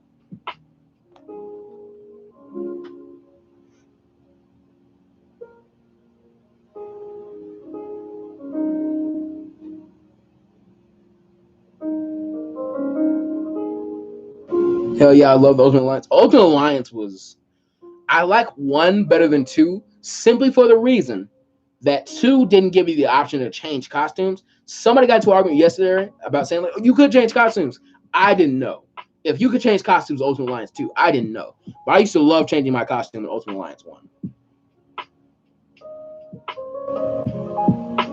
Infinity Train seems like a banger. I haven't seen any of the new commercials for it. I saw one of the preview episodes they gave like 4 years ago, because that show has been really delayed. It does look pretty good though. Plus, Ultra Man, in my opinion, is one of the best What If YouTubers. Dude, Axel, you have no idea how much that means to me. Somebody said it the other day in my community tab that I read it on the podcast. They're like, "Oh, you're really the only What If YouTuber I've ever found. So of course I'm going to watch this." I was like, "How is that the case? Like, you got Masako, you've got Kwame, you've got Carthu now." I'd say those three are like the big Dragon Ball What If makers. They're the Trinity at this point. No, I take that back. I'm sorry, Carthu. I'm very sorry. No offense to you. You've got Kwame, Moscow X, Broku, then Carthu. Very, very sorry. But it's really crazy for me to be the first one you found. But I do appreciate that. With all these channels out here and they're all making very quality content. I know Broku has slowed down on his Dragon Ball What If just because he's tired of them. I totally get that. I honestly, it's no big deal. But yeah, man, that means a lot. Way more than you understand, Axel. Who is a What If YouTuber you personally do not like? Sorry if this is something overly negative. It is a little overly negative. Because I feel like I can't say this without sounding petty. And there aren't really many. My only real criticism of a lot of the What If YouTubers out here are that, and no offense to you, Anime Dude, because this kind of applies to you, it's all these channels that have anime in their title. Because I was looking at it today. I watched an Anime Junkie video, and under his video was a suggested video by somebody called Anime Reaper. And he had a Naruto What If. I was like, okay, cool. Watch Naruto What If. I watch What Ifs just pretty much to pass the time. I really love What Ifs. That's why I do it. And then under him, you had Anime King, who was somebody who used to like, oh, no. Wait. I know it's negative. I know I said it's too negative. I will say this. Plus, Ultraman does have beef. Plus, Ultraman has beef with the guy named Anime King. The reason I say this is because I was looking back on the comment section of the re-upload to What If Goku Landed on Planet Namek Part 2. And all through that comment section, he just spammed the, hey, I uploaded my own Dragon Ball Z What If. I uploaded my own Dragon Ball Z What If. And I was like, okay. And somehow I was like, let me just look at it. Maybe it's good. And I checked it out. And I was like, why does this dude have more subscribers than Ultimate ADJ, than Nitro Storm, than Super Sap 79? These guys that are just grinding and just getting the work done, and they aren't going to other people's channels and trying to mooch off their success. No, I got beef with that dude. Real talk. I'm not saying like spam him and like be negative. I'm just saying like if I had to be critical of somebody, like truly critical, it's that guy, because I feel like that fame probably comes from him going to other people's channels and saying, watch my stuff, instead of these other guys who I see every day making their content, working hard, studying other people's videos. In fact, and I did make this mistake once. I think I've gone back and deleted all these comments that might be like, oh, hey, I do my own What Ifs, and I redone them. If you want to say that you make your own What Ifs in somebody else's video, here's how you do it. Or you want to say like in any type of content, like, hey, I do this type of content too. Here's how you do it. Very respectfully. And sorry for the train. I'm gonna kind of turn my game down, get a little closer. And for that, dang. Relax, Mike. Hold on. And because of that, I'm gonna pull the pop filter up just so I'm not like, but if you want to, it's not a very like stable one. If you want to try and like mooch off somebody's success, be constructive. I try to say, you know, don't just say, hey, I make my own What Ifs as well. Say, hey guys, this guy is not even that. Say, hey, I really enjoyed your content. When I make my own videos, I also go through a very similar process to what you do. I also try and be very creative. I also try and do different things. I try to think out the box, and I really enjoy your content. Keep up the good work. If that creator sees that, number one, they're going to appreciate the recognition from somebody doing the same thing as them. And a lot of the time, they might be willing to watch the video. I actually did that the other day with somebody who was saying like, hey, could you give me some advice? Because I really love your content and I'm trying to make my own. I actually went and I watched like 3 of their videos. Pretty good for content. I'm actually going to talk about them on the next podcast.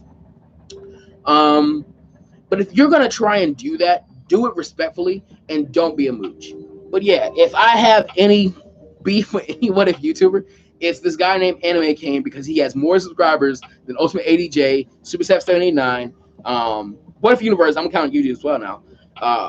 Anime Royalty. He doesn't have more than James C for or Anime Noob or a lot of people that I've been watching for a long time. But just the people who that grind and they're very respectful with their content and they don't try and booch off you, I feel like they should be bigger than the people that I'll move that now. I feel like they should be bigger than people that go around. They're like, hey, watch my stuff.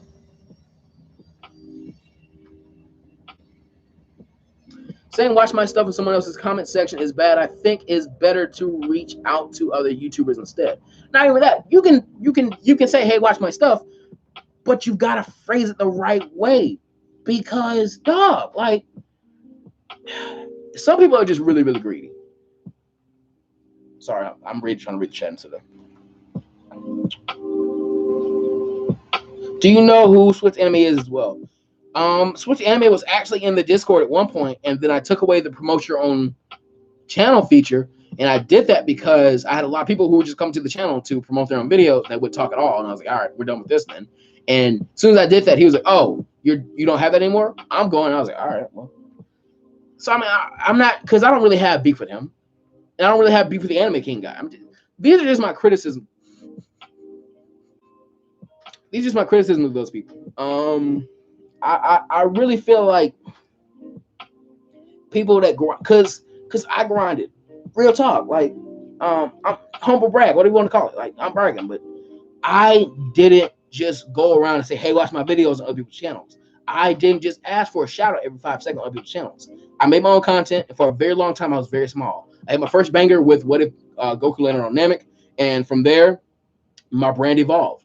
From there, people caught on to the Stenku series, and now people are on to the What If Jiraiya After Naruto series, or Clockwork Highlander. He's not bigger than Clockwork Highlander, but I've never seen him go on anybody else's videos and comment on that stuff. So yeah, that's probably, if I had to have beef with anybody, it's that guy. It's Anime King. I don't have beef with him, honestly. I'm just joking. I do have criticism. I think that's not how you should do that. I think you should be very respectful in how you approach other people's channels. I don't think you should go around just mooch off their videos. I really don't. I think that's completely the wrong way to go with that.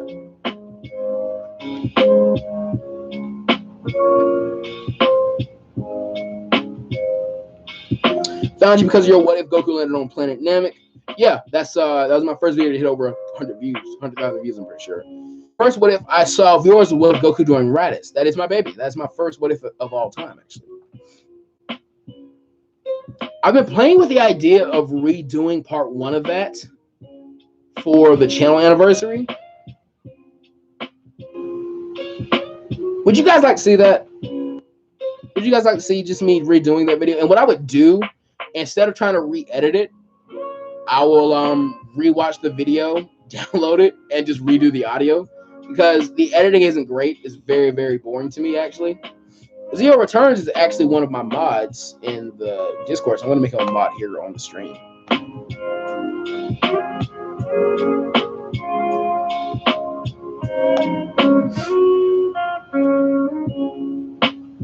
I might have to download this beat. Pretty dope. I just got completely off my train of thought. I'm sorry, guys. I honestly can't think of what I was talking about. I'm sorry. That's a little loud. That's a little loud, Chief. Actually, let me check out my sound in the stream right now. I honestly can't think of what I was talking about. Yeah, I lost. I'm completely lost. The next part of it. Honestly, I'm going to sit down and read Chapter 50 of Dragon Ball Super very, very soon. And my biggest ambition is to work on the next part to What If Goku landed on Planet Namek, which might be like 30 minutes long, which is going to be a monster. But yeah, like I might just release a few podcasts and just work on that video for a week or so. What if Krillin killed Nappa? Take it to the podcast. Hey, Plus Social Man, have you read the Dragon Ball Super manga? I heard someone that Cell Juniors got revived and protect 17's Island, which is cool to me. I think that did happen. Interesting enough, I'm planning to remaster the first What If I left on the channel. If you guys would like to see me redo the audio at least to the what's it called? What If Goku joined Raditz series, I'll redo it. Because it is very hard to watch. I honestly can't go back and watch that video. Not hard on the grind, but I should be probably LOL, but I myself do this for fun and mostly keep to myself. I'm just happy to be a cameo on someone else's videos, to be real with y'all. That said, the content that Dread has made, I don't know if you guys have seen Dragon Ball Shift yet. Has part 7 of Dragon Ball Shift reached 1,000 views yet? If it has not, we're going to change that today in the stream. I'm going to check that right now. Dragon Ball Shift. That's the thing I really love about not Mondo, Dread's content. Even though he's not releasing something every 5 seconds, what he has released, it is always a banger. It is always really good content. He's over 200 subscribers, which is great. The video has not gotten over 1,000 views yet, but it is 927 right now. I'm going to share this in the chat, actually.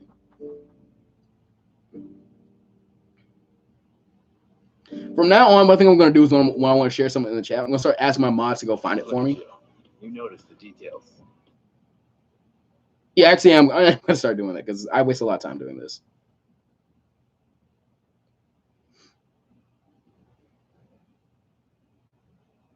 Go back to the music. I gotta go back and find that song that was playing a little while ago. I've been a sub before 1,000. If you've been here before 1,000, you an OG. To me, if you've been here before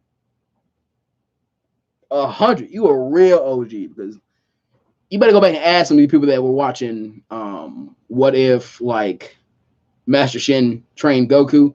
Those videos are very rough compared to what's been coming out now. So over 900, Scatter breaks. Oh, bro, you don't have to do that, but okay, haha. Yeah, no problem. Yeah, Dragon Ball Shift is just a dope series, and I'm a part of it. So technically, I'm doing my own advertising by doing that. So I really want to see a. Why am I reading from here? I have this. I really want to see a scenario where the Namekians get more recognition, and it is possible to make the Majin race in a scenario like that. And is it possible to make a Majin race in a scenario like that? I'll say this. Keep your eyes on the What If Piccolo Turned Good early series. People are going to say, like, oh, you wanked Piccolo so hard in the series. Yeah, I did. All day. No cap. I wanked Piccolo all the way off. All day. I mean, with lotion in my hands and everything, dog. 2.5K before 25,000 subscribers. Yeah, guys, if you do not know, the current goal of the channel is to reach 25,000 subscribers within 1 year. If you go to my About page, it'll say that my channel's been on here since like July 2016 or something like that. But no, to me, Plus Ultraman as a channel has only been alive since August 25th of 2018. That is going to be coming up in a few days. Almost a month now. And I honestly think we can do it. Do you watch Steven Universe? I fell off. By the way, I saw her comment. Very good friend of mine that I went to high school with, actually. Bougie Cruz said, hey, Devin, keep up the good work. I will, Bougie. I really, really. Actually, let me text you that I did see your thing, because I'm pretty sure you probably left by now. But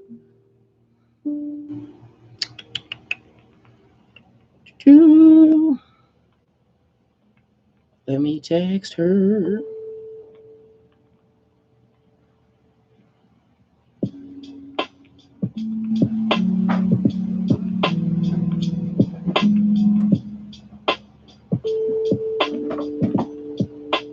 I'm gonna put a smiley face and some hard eyes. No.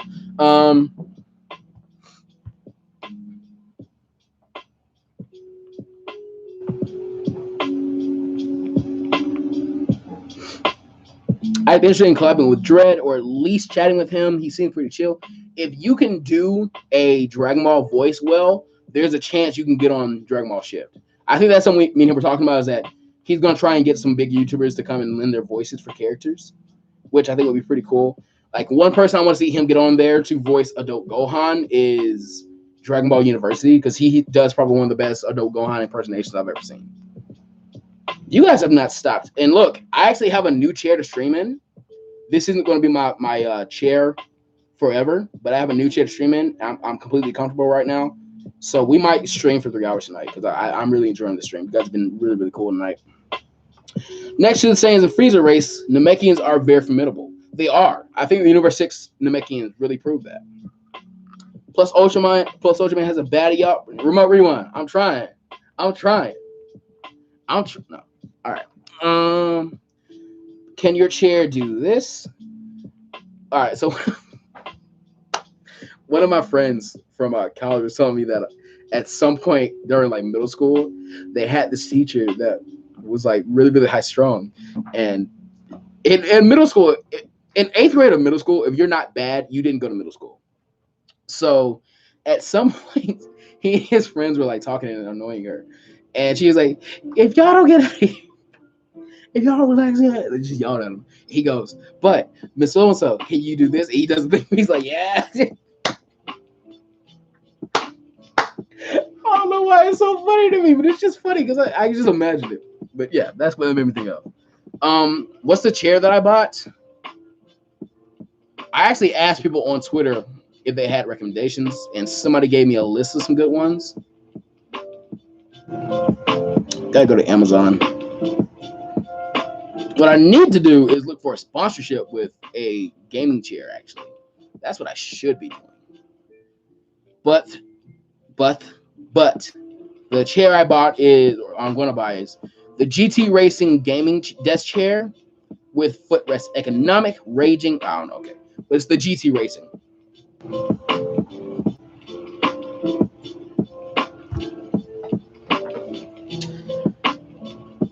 All the Earthlings need more recognition. They really do. And TN got shafted in the Tournament of Power, so I would love to have some type of arc where they take over. Plus, Ultraman, have you ever seen those channels that pretend to be Dragon Ball character? They annoy me so much when they sound nothing like the character. Prince Vegeta is probably one of the best channels on YouTube. I don't know what you're talking about. Bulma Bunny, there are some opinions on her I don't really care about. She actually does a really good Bulma voice, in my opinion, though. But there's like a Frieza channel that isn't too close to it. That channel's probably bigger than me. That channel probably makes more content than I do. Probably better edited content. I'm not talking about that. I'm just talking about the quality of the voice. The voice isn't that close.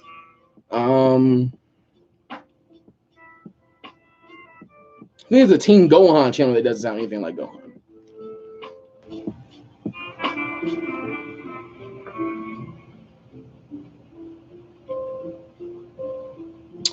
Damn, Post Man does have a baddie. I'm rooting for you. Hey, bro, like, no, I'm not doing that. I saw What If about What If Deku had a Green Lantern ring. That is from What If Universe, or it should be. What If Universe, you are a mod. Go and link your What If Deku had a Green Lantern ring here in the chat if you can, my good friend. That way, that is very easily accessible. No, Prince Vegeta is good, and Divine Malazar is okay, but there's like a Goten and Trunks that sound like old men. I don't really watch them like that, so I wouldn't really know. How many girl What If YouTubers have you seen or heard of? None. The sad part, though, is that if there was one, that someone tried to be one, there's going to be that little dickhead in the comment section like, oh, you're just trying to get famous because you have a vagina. Like, dog, if they want to make it, relax. People can like the same thing you do and not have the same parts between the legs. Relax. Then again, you did have it's anime girl, so it's not like that's going to be easy for them to kind of deal with that stigma, but whatever. Have you watched Assassin's Classroom? I have watched Assassin's Classroom. Loved it, actually. The ending is probably one of my favorite endings to a series of all time. I haven't read the manga. I've watched the anime. I want to read the manga at some point. But it's a very good series. I did enjoy that series.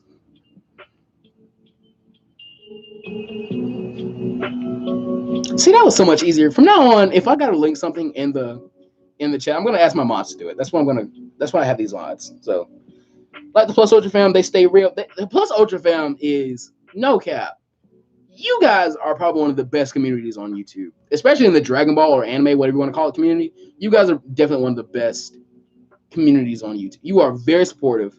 I have maybe a very small majority of you that just aren't that supportive. Like I had somebody today give me a death threat because they're like, if you ship Naruto and Ino, yo, what if Jiraiya adopted Naruto series? I'm gonna kill you. And I was like, okay, it's a story. It's supposed to be relaxing and fun, but okay. Who else? No, not really. It's not really a thing we're gonna. But yeah, I've got to think about it. I've got to really think about it. So you guys are usually very, very supportive. I'm very, very happy to have you guys as Plus Ultra family and friends. You guys are very, very nice people. I really enjoy hanging out with you. That's what somebody asked me earlier. Like, have you met any of your fans in real life? I really want to meet some of you guys in real life. I really want to shake your hands and hug you and take pictures with you and say like, hey, I know this person. I really want to do that at some point. Hey, try to preach out to Ewan Gaming Chairs and say that you could dedicate a video to them. Actually, that is also a YouTuber. Hey, mods, one of you, could you called?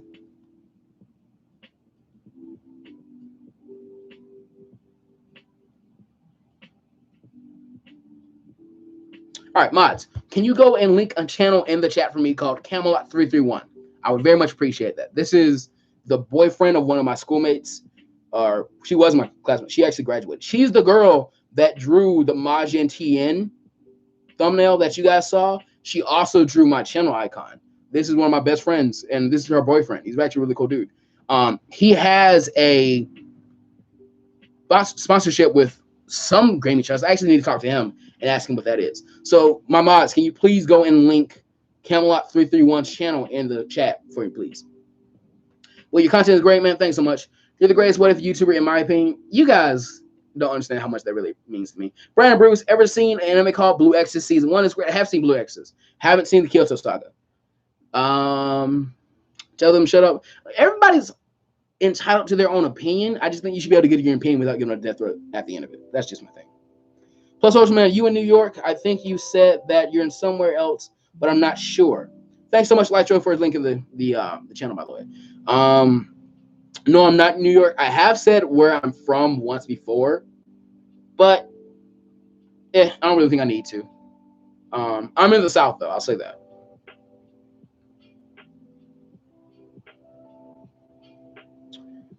He beat me. No problem. No problem. No problem.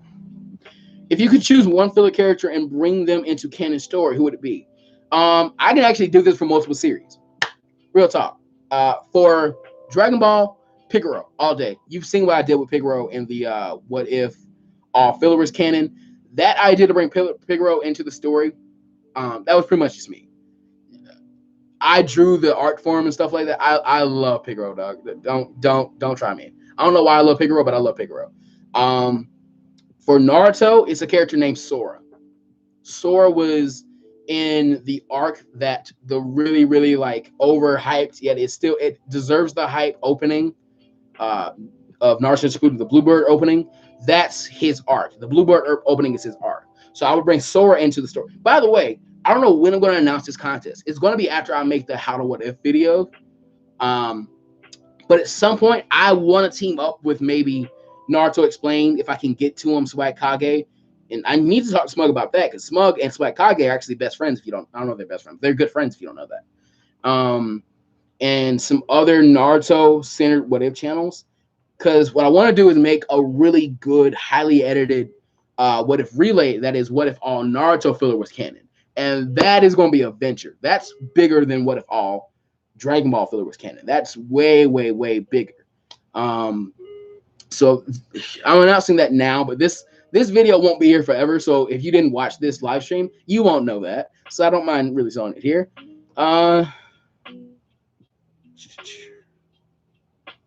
Yes, I was gonna say I want to bring Sora into the story if I would do. So if I do get to do that series, you can bet your bottom dollar that I will be adamant about, yo guys, we got to make Sora a part of Team 7. We got to keep Sora in the story. I'm sorry. He's got to stay. If you could add a power up, oh, I'm sorry. PyCon is dope. Glad to be expanding my content to My Hero next week. Cool. Naruto Shippuden opening 4 is good. Which one is opening 4? Opening 4 is the one where Asuma dies, isn't it? That's that arc. That's the versus Hidan Kaku's arc. That is a good arc. That's a good opening too. Yeah, you're right. If you could add a power-up like form to Piccolo from what Piccolo turned early, or you could give him potential unleash, or you could go to an outlandish form, aka pure progress. No. You don't have to worry about Piccolo's forms. Piccolo's going to be relevant through that entire series. Don't worry about that. I've already got something like worked out for him. I already know what's going to happen, and you guys are going to love it. I'll tell you that. You guys are going to love it. Absolutely love it.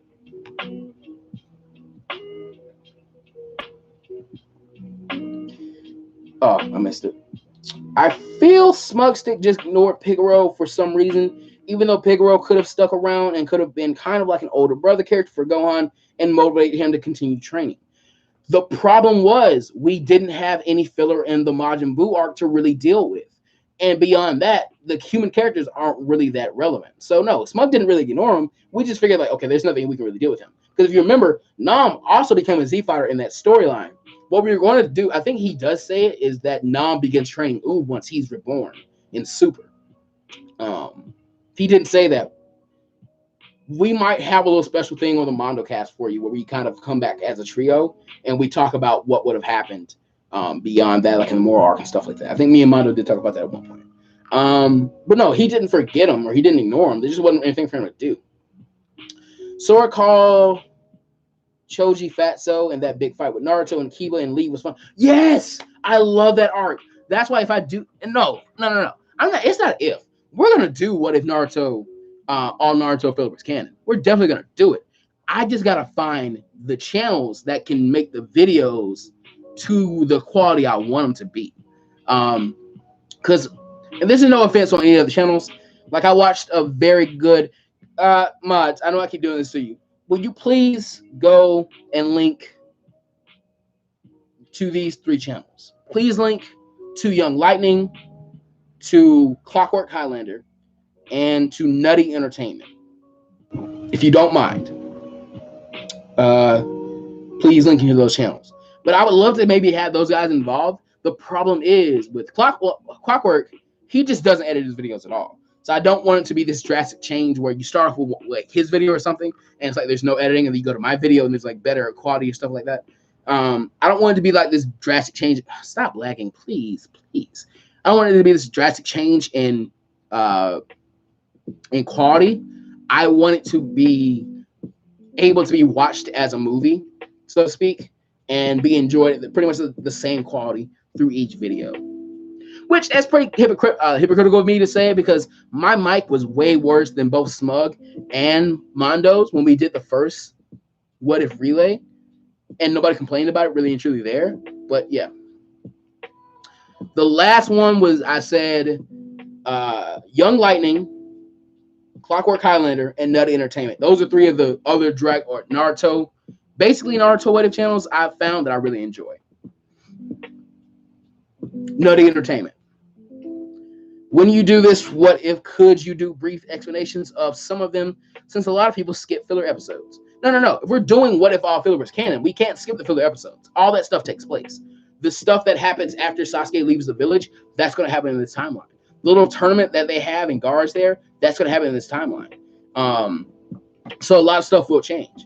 But I'm saying now, the people I know I want to have in it, or the person I know I want to have in it, I want to have Naruto explained there. I definitely want to have Naruto explained there. I haven't had the time to reach out to him because his Twitter DMs aren't open. I don't know if he has Discord, and he's very busy. So I'm not trying to just like waste his time with it. But I know I want to do it with Naruto explained. I know that for sure.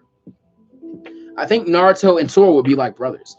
I think Team 7 would just be extremely big and have Sora on it. And the fun thing about this series would be that we have to village and Inari is like fighting off those leftover Gato thugs and stuff like that. So all that stuff has to be done. So yeah, I really want to get that done at some point. Light show, most of them aren't even anime YouTubers. No, I'm while Nutty Entertainment does mostly Naruto what ifs, and Young Lightning does anime what ifs. I don't know what you're talking about, Remote Rewind. Those are the channels I told him to link. No. Those are the channels I told you to link. I don't know what you're talking about.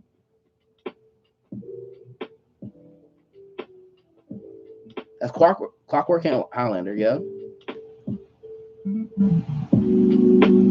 No, that wasn't the wrong Young Lightning. My bad. I told you Young Lightning. His channel name is Y.Lightning. My bad. But he calls himself Young Lightning.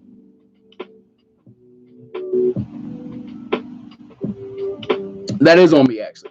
That's not Lytro, that's me.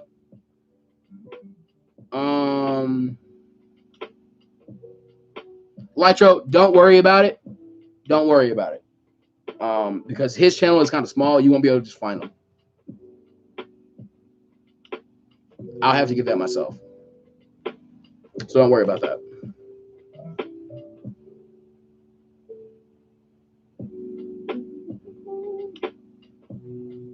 You got him. Yeah, that's why Lightning. He got him.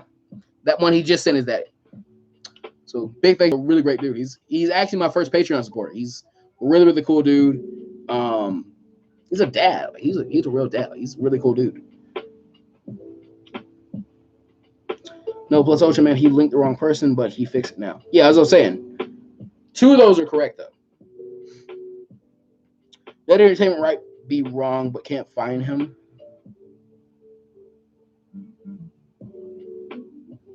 It's not Nutty with an N. It's Nutty with a K. Wrong one.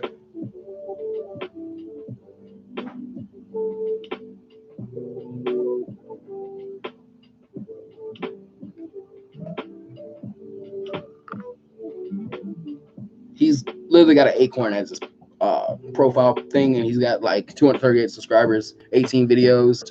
What if Naruto joined Orochimaru? I want to find out the old guys on your Discord. I don't know how old you are, Zio, but I know Lone Wolf is, no offense to him, he's probably like in his 30s or so. He's got like 2 kids and a wife. So I know he's not young. Not extremely young, at least. Thank you. So Lytro has all those links done completely right now. So I was saying with that was I would love to do it with those guys, but they're editing just with Clockwork. He just doesn't edit his videos. With Nutty Entertainment and Young Lightning, Young Lightning isn't bad at editing. It's just I wish his mic quality was a little bit better for me to do it with him. But what I'm gonna do is after I do the how to what if series, I'm gonna release a contest video. I've also got to recruit some judges to help me judge this. I'm gonna make a whole rubric and everything, and we're gonna have like a prelims and a finals and everything. Like, it's gonna be a cool thing. And we're gonna like see who can. I'm gonna give one what if, and everybody's gonna do the same what if, and I'm gonna judge them based off like editing, narration, creativity, energy, and something else. I might call it X Factor or something. Like what makes your what if stand out from everybody else's, I guess. Plus Ocean Man, Smash tournament when you get your Switch. Big bet, all day. Because I'm going to get good with Bowser. I'm already pretty good with him, but I want to get real good with Bowser. I'm 23 and a dad. Okay.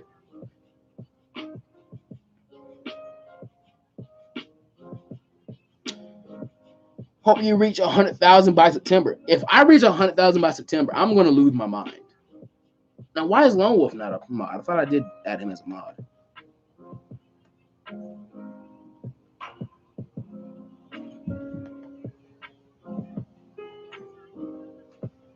Lone Wolf McQuaid is added as a moderator.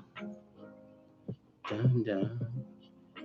Yo, this beat list has been popping tonight. It's been slapping, my boys. Tyson is back up. What's up, man? What's going on, Tyson? Not too much. We dropped a little bit in the number of people. We're gonna hit 2 hours in a minute. We're for sure gonna go to 2 hours 30 minutes. Depending on how many of you guys are here, we'll go for 3 hours. I really don't mind. I have some stuff to do tonight, but it's not too time sensitive. Thing you should do. What if Naruto had all chakra natures? I'm good. Did you see the new Dragon Ball? Did you see Dragon Ball New Age? I haven't seen it. Have no fear because I am here. Yeah. Do you like Super Saiyan SJ9K? I do like SJ9K. A lot of people don't like him, but I like his comedy. So excited for your content progression. 11 months ago, you were just trying to have fun, and now you got almost 25K.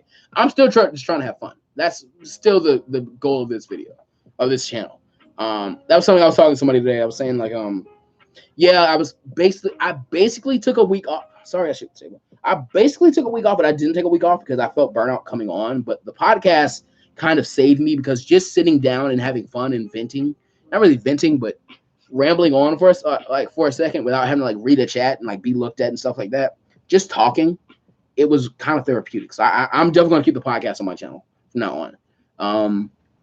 But I really enjoyed that, and I was telling somebody, yeah, because I realized if I get to a point where I'm like, okay, time to get up and edit this video, or time to get up and script this video, and my reaction to that thought process is anything other than yeah, let's do it, you're burnt out. You've already lost. You're already too tired. So I'm still trying to have fun. If I'm not having fun with this, there's no reason to do it. What if Jero knew of Namek? Take it to the podcast.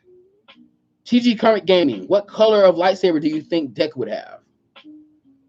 If I remember Star Wars canon or Star Wars lore correctly, blue lightsabers are for the Guardians, which is the Jedi Knights who are more combat oriented. Green lightsabers are for the Jedi who are more towards knowledge seeking and just protecting people. They're not really combat specialists. The reason Mace Windu has a purple lightsaber in canon is because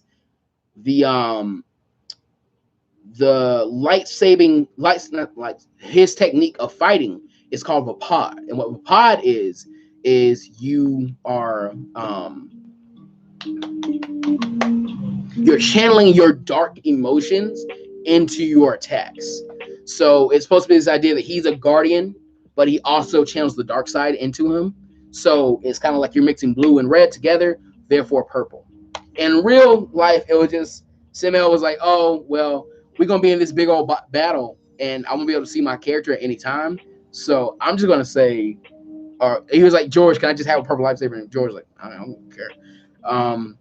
Somebody said yellow are for the Temple Guard, so I think that's pretty right. I just showed way more Star Wars lore than I thought I knew, and I'm very proud of myself, actually. Because I really didn't think I knew that much about Star Wars. I'm very proud of myself, actually. Because he's neither dark or light side. Yeah, that's what I was saying. So, well. Who's your favorite black anime character? Oh my God, what's his name? My God, no, because I know exactly who it is.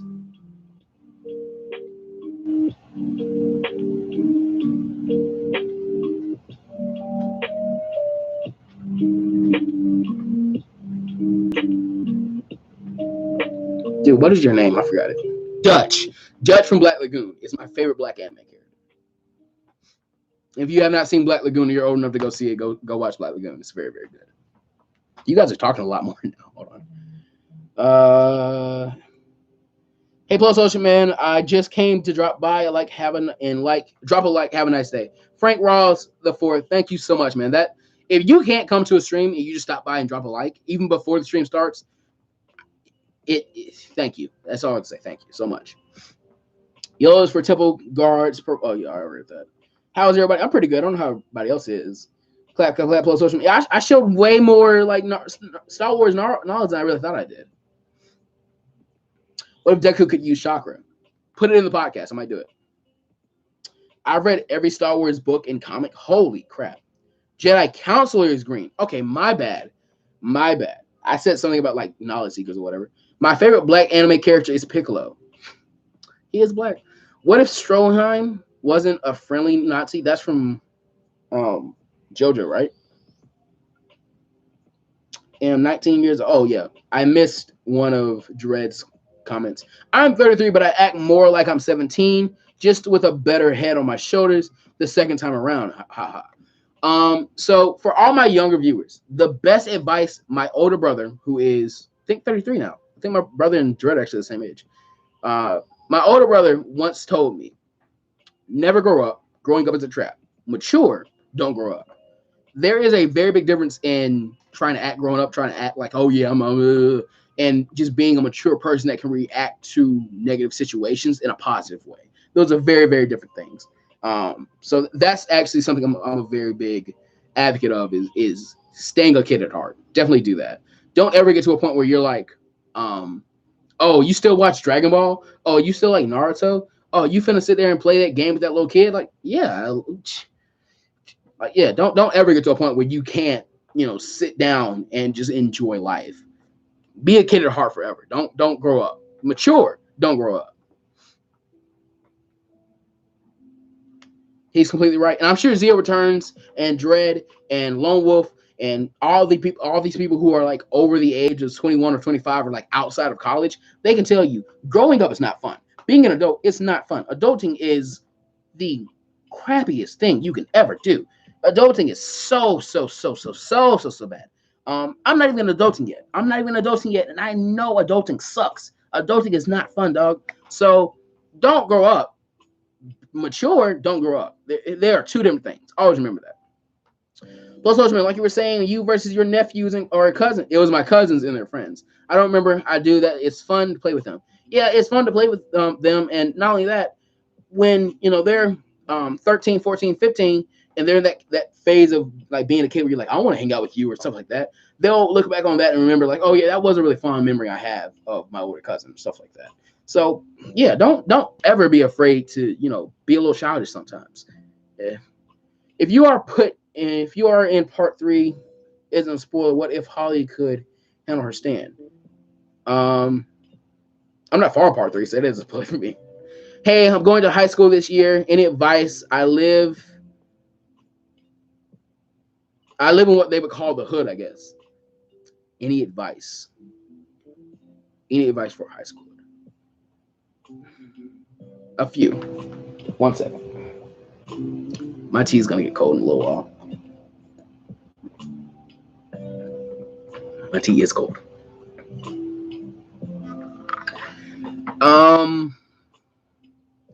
Number 1.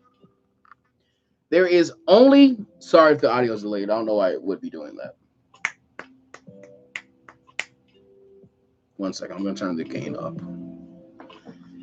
My number 1 piece of advice to, real quick, Zestful 47, what if Naruto and the Chidori? Take that to the second podcast that was released yesterday and comment that down, and I will try and get to it there. The only opinion that should matter to you is yours. At the end of the day, in high school, college life, at the end of the day, the only opinion that really needs to matter to you is your own. Never, ever, never, ever let the opinion of somebody else influence any action you make. Whether it's, oh, I'm finna go to the store and I'm gonna grab some clothes because it's back to school shopping. Don't let what Susie, Sally, so-and-so, whatever they said, like, oh, why you always wearing them anime shirts? Why you always so-and-so? If you want to wear something, wear what you want to wear. The only opinion that should matter to you is your own, Chief. Don't ever let somebody else's opinion influence who or what you are as a person. That's my number 1 piece of advice. My number 2 piece of advice, laugh every day. Find you a group of friends in high school, college, middle school, elementary school, preschool. Find you a group of friends that y'all can laugh every day. That is something I really did in high school. Was I made sure I laughed every single day. And I laughed hard. I laughed so hard, you better ask my friends. I have 14 different laughs. And each laugh, you can tell how funny something is to me. So those are my 2 pieces of advice. Only care about what you think. And that's a little vague. That's a little gray. You can care about what your friends and close friends and family think. But other people's opinions of you really shouldn't matter. And make sure you're laughing every day. Other than that, go to class and study. College is probably your best bet to get any type of job right now. Go to college. That's kind of all I can tell you. It isn't for everybody, but try it. I miss a lot, so I'm going to try and catch everybody's things real quick.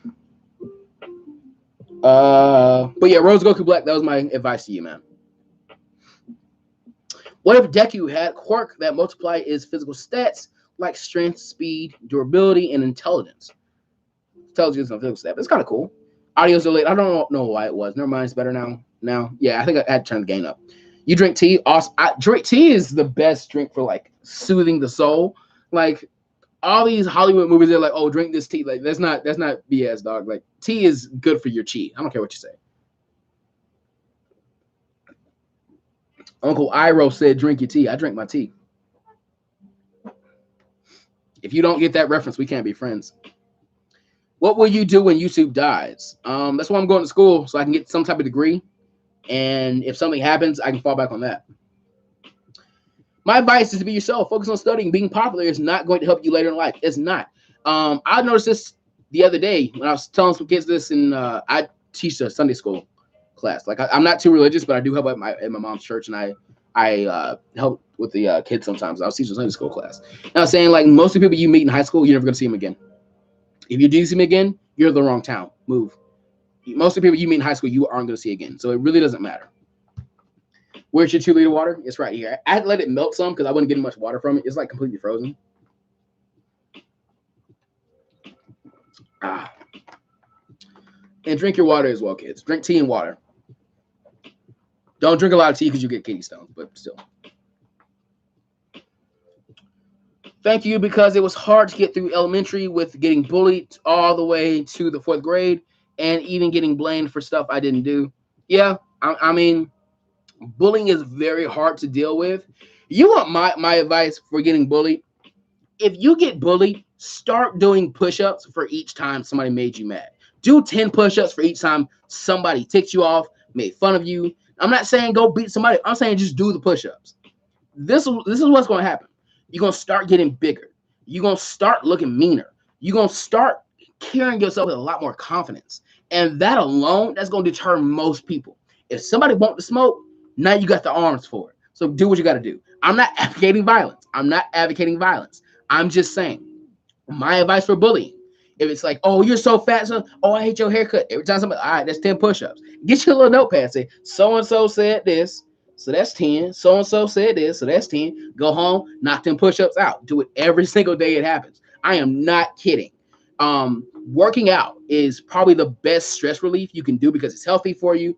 It is a good vent for the negative emotion, and it's productive. You're not going to hurt anybody. Beyond that, it's going to help with you physically. Physical intimidation will cut down on a lot of bullying.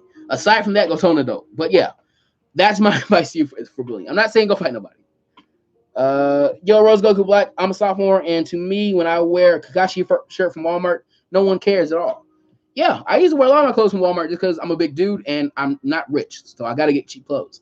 So again, don't let people, even if they don't care at all, just don't let somebody else's opinion matter to you, really and truly. Dread Trek says, yeah, no reason to lose your childhood side. Life is short and the world can be tough at times, so you might as well just get as much joy out of it as you can while you're here. That is completely true. And not only that, every second you are living, you are technically dying. So you need to be enjoying the parts of life where you're young. Yeah, don't grow up. Mature.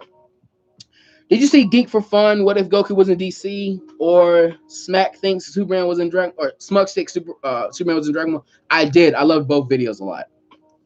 Mods, if you don't mind, would you please link the Smug Stick video called What If Superman Was in Dragon Ball, and link the video by Geek for Fun. If you can't find him, go to the Smug Stick video, and in the description, you should be able to find this video. And link both videos, please, if you don't mind that. I'm gonna start working my mods more because I had the mods modded just so I could see their comments highlighted. Now I'm gonna start working y'all.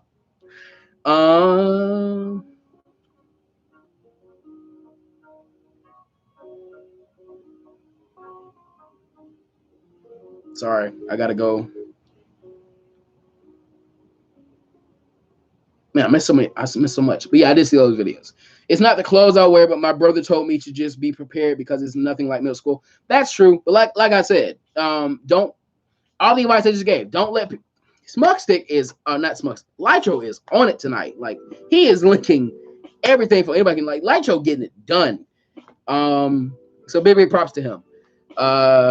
Yeah, don't let somebody else's opinion influence who you are as a person. Have fun, and if you're gonna get bullied, be productive with it. You use the anger to get better. Use the anger to be more healthy, be more fit.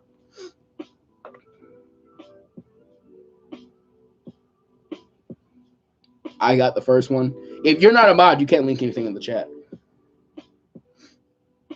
So it's not bad. They're not going to hurt you. And if they do, get them suspended or go to your dean or principal. Yeah, like I said, if you're just like getting bigger by doing push-ups, if you are physically imposing, you will not be physically touched. You might be verbally touched, but I mean, hey, what did Goku say to Frieza? That's all. What is it? The only way you can challenge me is with words or something like that. I forget exactly what the quote is, but it was in the anime. I don't know if it's in the manga as well. Hey, just scrolling through my notifications, LOL. Well, that's coming out to the stream anyway, Pombian. I don't know how to say your name. I'm sorry. So it's not. What if Deku had a shapeshifter quirk? Please go to the podcast and comment that, because I actually was thinking about something like that very recently. I'm drinking Brisk iced tea. Does that count? I guess. This guy will be great at Cinema Sins.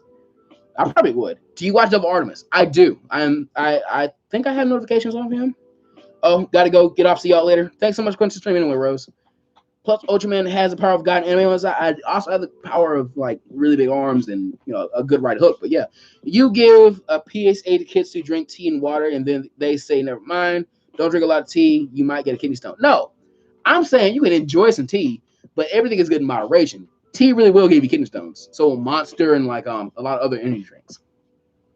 Going to community college for the last 5 years, but because I can't afford a degree, some people have to do what they got to do. What Midori was saying, put it on the podcast, please. How far are you into JoJo and what part are you in? I'm on like the first half of part 3. Train the anger away? Yeah. He has a quirk, something like that. I'm gonna. Oh man, I'm sorry guys. I'm gonna have to skip some of these questions. One Punch Man workout is the best for starters.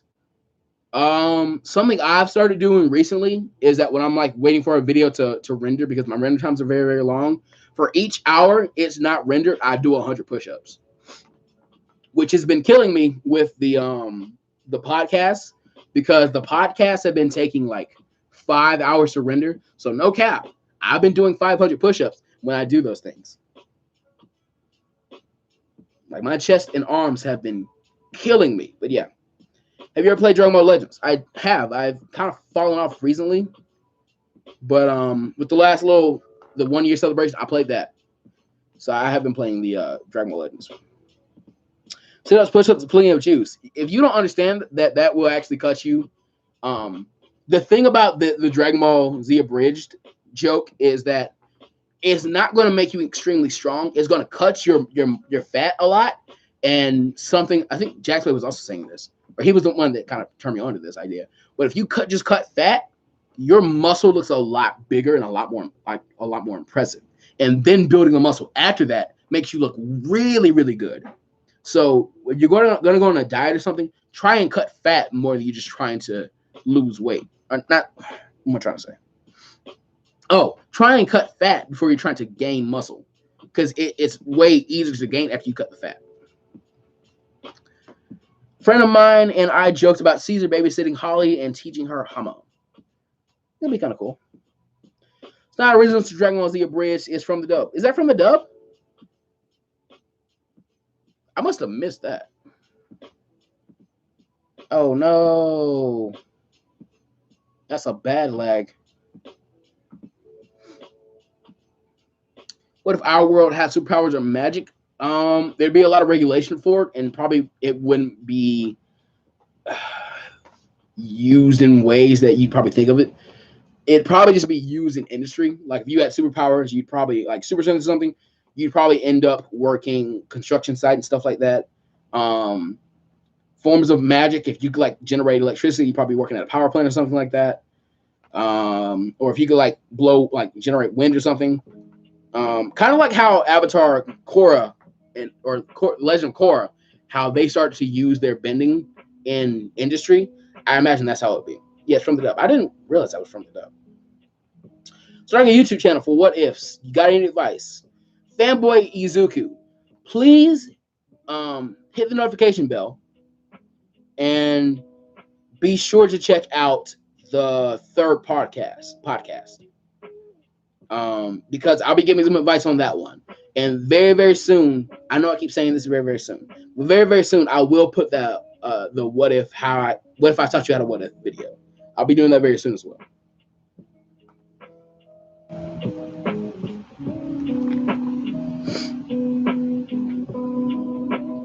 Question: do you remember Key to Key? Huh? How do you get mods? The mods are either they are mods on my Discord server, so I had them to ask them to be mods here because I know I can trust them and they can like help me out by linking things or controlling the chat and make sure nobody's spamming the chat.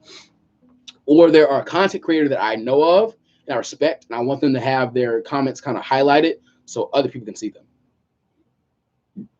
Excuse me.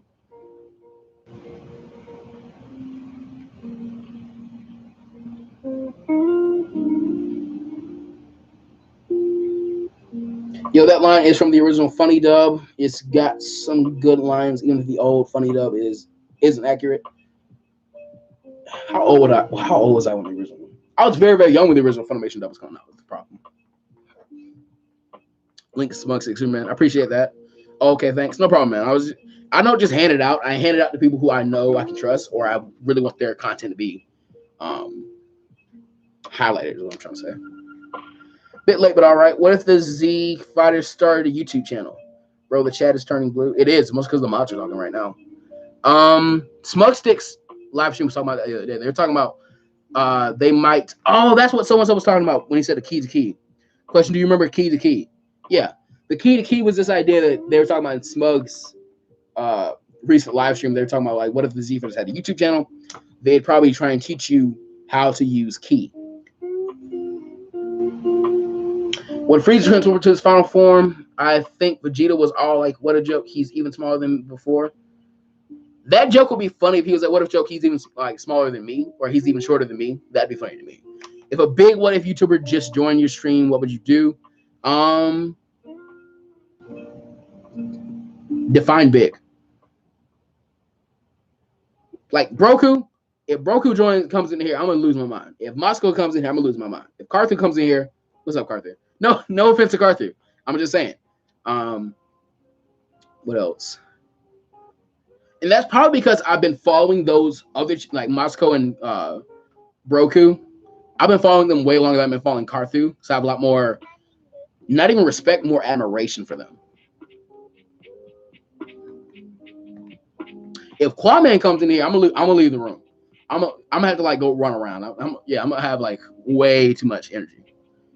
Side Disney Carthu. I'm not Disney Carthu. I'm just saying like I've known of these other channels way longer, so I have a lot more respect. Like my first dip into what if content was Quaman, and then you have Moscow X with the What If Raditz Turn Good series.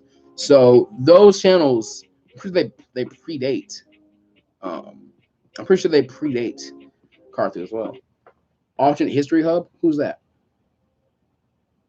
Never heard of them.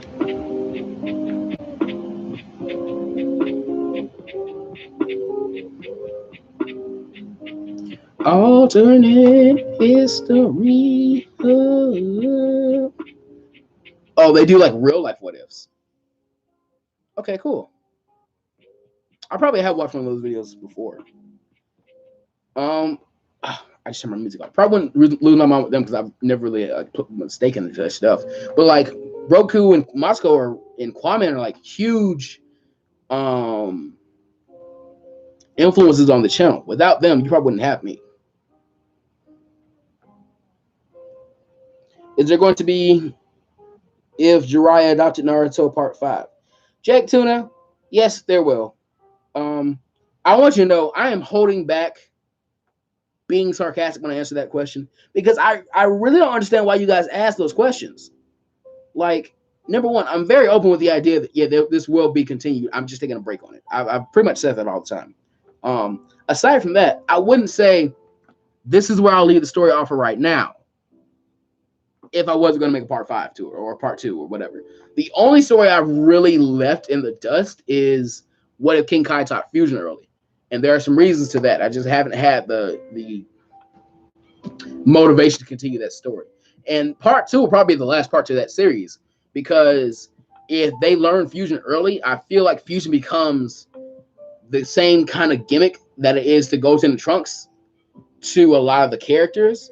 So fusion in itself is just very overpowered. So I'm really just not too interested in continuing that story, because I feel like the next part is going to pretty much be the end of it.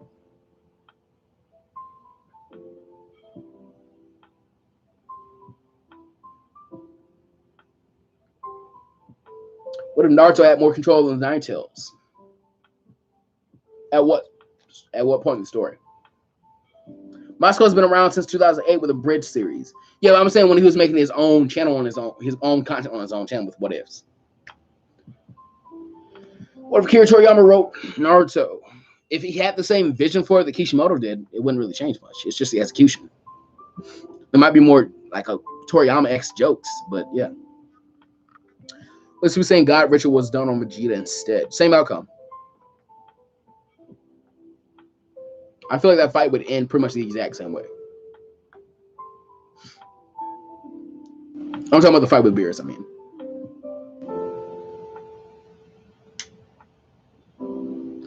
You think that Vegeta could absorb God Ki into himself? Likely. If he's using for the exact same amount of time as Goku did, not to mention that Vegeta's always been described as a fighting genius, I think, yeah, he could definitely absorb it into himself. Because when Beerus sees that Goku has kind of absorbed the God Ki into himself, I think he calls Goku either a prodigy or a genius or something like that.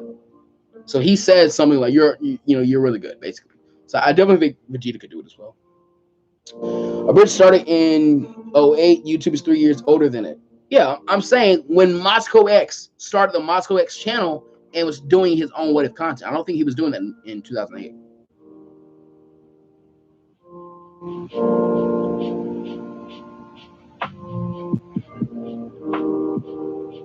I'm gonna check it right now, actually.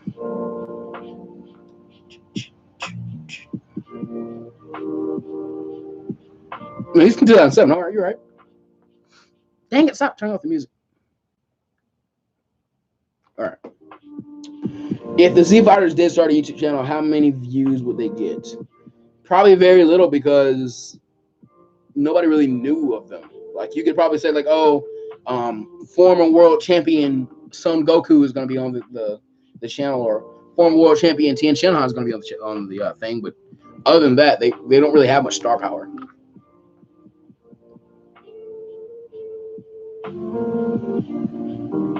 What if Pervy Sage got boosted gear? LOL. If it worked in the same way that it worked in the High School DxD, he'd be very, very strong. He didn't make What Ifs. It was like covers in mini vlogs. I wasn't really using YouTube a ton in 2007 and 2008. I was 8. I was probably watching TV most of the time or playing games. Could Goku teach me the Spirit Bomb, bro? I doubt it. Or daughter of Mr. Satan. Yeah, you could do that. Or Mr. Satan himself. Do you think All For One is manipulating Shigaraki and has a plan for him, or is it just using him to tour with All Might? No, because All For One is expressed genuine care for Shigaraki. I think you can definitely argue that he's expressed genuine care. At the same time, he has Shigaraki set to do a job, just like All Might has Deku to do set to do a job. So I think it's the exact same relationship, just mirrored.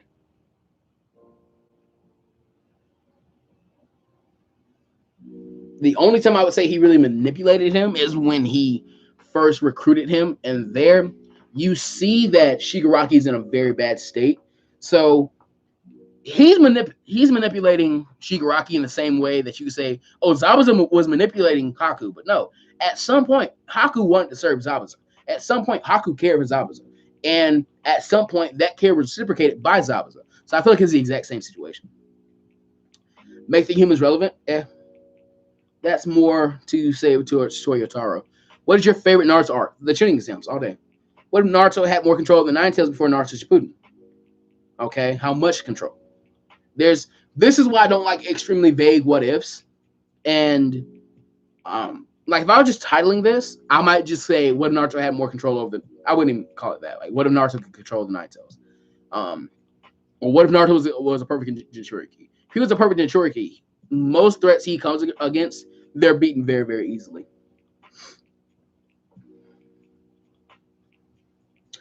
Who do you think of the war arc? What do you think of the war arc in Naruto? I think it was very poorly executed. Upon revisiting, I think it's very poorly executed.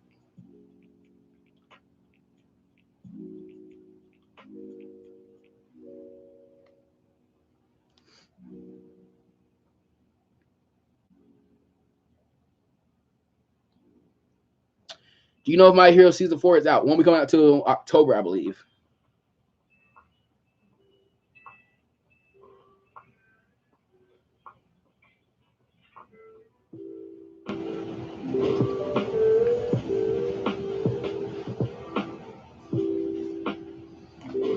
All right, we can go off chat for a bit. What are some things we can talk about? Talked about Kyoto bombing, which is very sad. Talked about did the Frieza turn good? What if get enough likes to warrant a part? It wasn't likes, it was views. And no, it did not. I can actually look at it right now. It did not at all. Who would be more powerful with Booster Gear, Roshi or Pervy Sage? Roshi is already stronger, so it's probably gonna be Roshi. Supposed to get 30,000 views. It was, and it didn't get it. So it's on the back burner for now. It might get continued. Around the time when it gets continued, you might see a part 2 to What If King Kai taught Fusion. I've got to close out some storylines right now.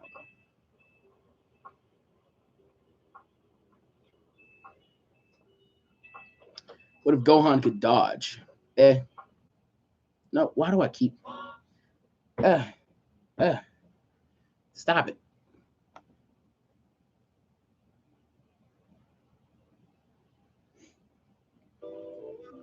Gonna go for another 30 minutes or so, guys, because we are getting really close to 3 hours.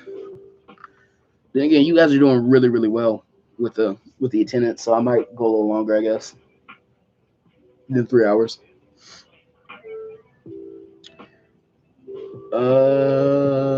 What if a bridge was canon? I feel like at the end of the day, a bridge tells basically the exact same story of Dragon Ball, just in a more comical way. So it doesn't really matter. Nothing really changes. What's your favorite What If series? Of mine or in general? Talk about 200 followers on Twitter. Yeah, if you guys have not, one of my mods, if you don't mind, could you please link my Twitter page into the chat right now? If you guys have not followed me on Twitter, please do. I talk about, I'm not, oh, let me rephrase this. I'm a pretty fun follow. I talk about some fun stuff. I ask you guys some questions, and I tease stuff there as well. What else?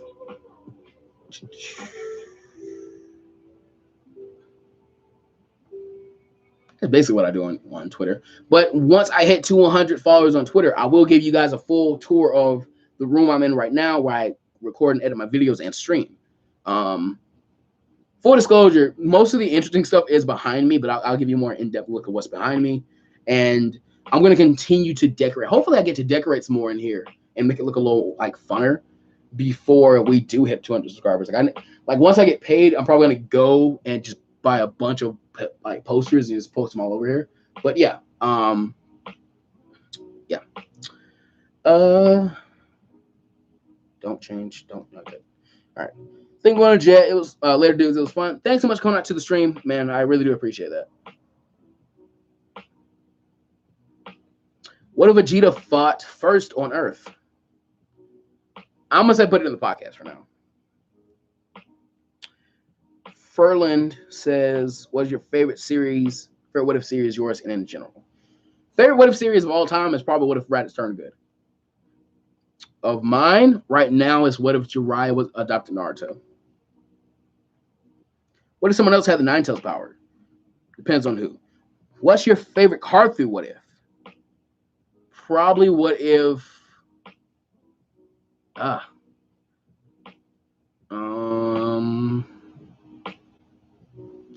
going to say the What If Broly Leonard series, actually. Thank you, What If Universe, for linking to the Twitter, by the way. And Zio did it as well. In your opinion, what are the best what if series of Moscow X, Smugstick, Karthu, Broku, Mondo, and what are their worst? Ah, dang. Yo, anime dude, give me a second. Let me read all the things in chat because I actually gotta do research for this. Make a what if about Deku had a symbiote. Go to the podcast, the last podcast I posted, and comment it there, and I'll try and get to it there. I don't have time to make any new what ifs right now. Duke Lola says he just arrived. The Lion King says, "Hoy, this is my first stream." The Lion King, welcome to the streams, man. Here we just chill out. We talk about some what ifs. We talk about some anime stuff, and manga stuff. Stuff that falls in the range of that. Pretty much a variety. We're just chilling out. We're relaxing. I even give advice. I just gave advice on like high school and stuff like that. So it does not really matter. We do a lot of stuff here. No, I changed my doggone thingy again. The thing I'm talking. All right. What would you say is your least favorite what if of yours? Obviously, it's what if King Kai Top Future because I haven't continued it yet. There you go. Lion King, follow him on Twitter. Yeah, I would appreciate that. What if Sasuke had a tailed beast? If it's Nine Tails, it's going to be very, very difficult to tell you because neither of them will be getting along with each other. What's your favorite Aquaman what if? Oh my god. Yo, it's been a while since I just sat down and watched Aquaman what if.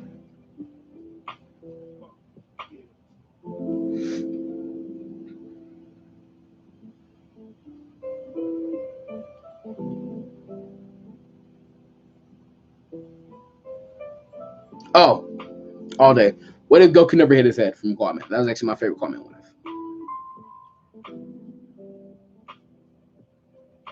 All right, back here because somebody actually did ask me a really good question. I want to talk about.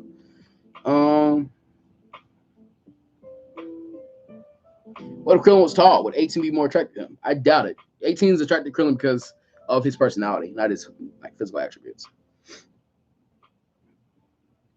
All right, Anime Noob asks, in your opinion, what are the best what if series of Moscow X? The best what if series of Moscow X is obviously what if Raditz turned good. Of Smugstick, it is probably, in my opinion, what if Raditz went to Earth with Goku? That's probably my favorite what if series of his right now. There's 2 Raditz what ifs in a row, I know. Of Karthu, recently, because his editing is just so good that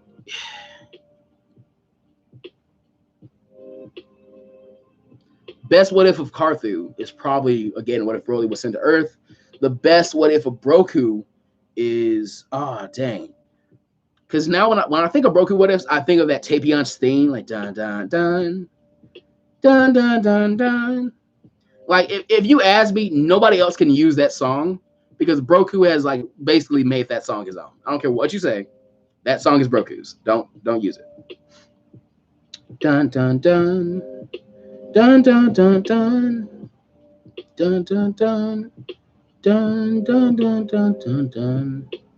Oh, it's the one where Bardock is wished back to life. Yeah, it is that one. Teen Gohan like goes and wishes Bardock back to life because he's like, oh, we need a father figure. I really love that one actually. All right. He said, and Mondo. Mondo hasn't made a ton of what ifs, and both the what ifs that Mondo has made are really, really liked by me. But what if Goku was death by the briefs is definitely my favorite Mondo what if. As for their worst, all these channels are really great what if channels. So their worst is probably somebody like my type. The worst of Karthu and the worst of like Smugstick and Mondo, their worst is probably my best videos. What I'm trying to say. For Karthu, he did what if oh god, what was it? Karthu's Dojo. Dun dun dun dun dun dun dun. Oh, he did what if Grandpa Gohan didn't die in Dragon Ball, and I feel like the story didn't really change at all, so I'll probably say that's his worst. Smugstick.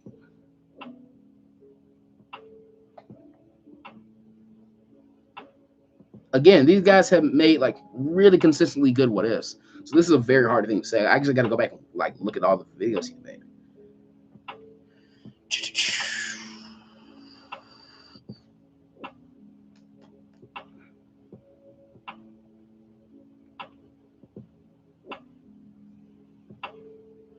Oh, he did What If Broly was found during the Frieza saga, and I feel like it was kind of superfluous, but it wasn't bad.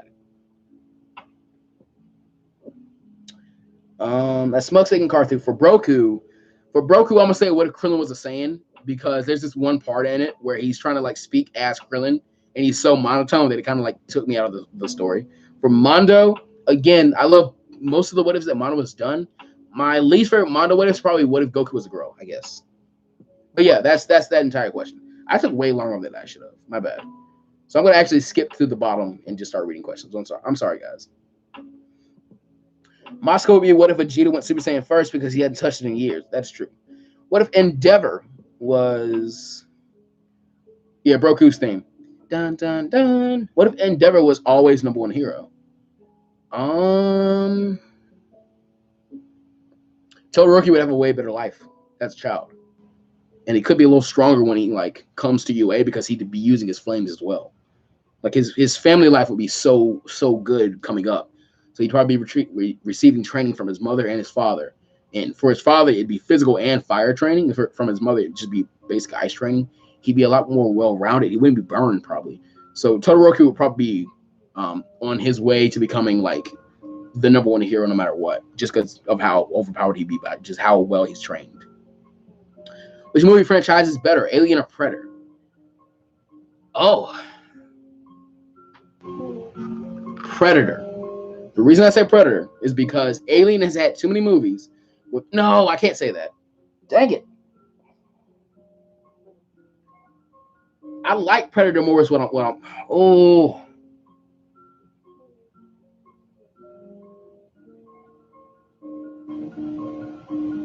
I'm gonna say Alien. I'm gonna say Alien. I don't mean it, but I'm gonna say Alien.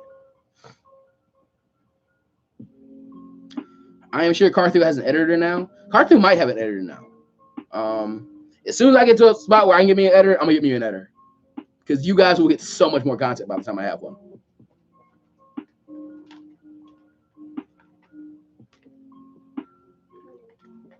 In fact, my goal right now is to get me an artist.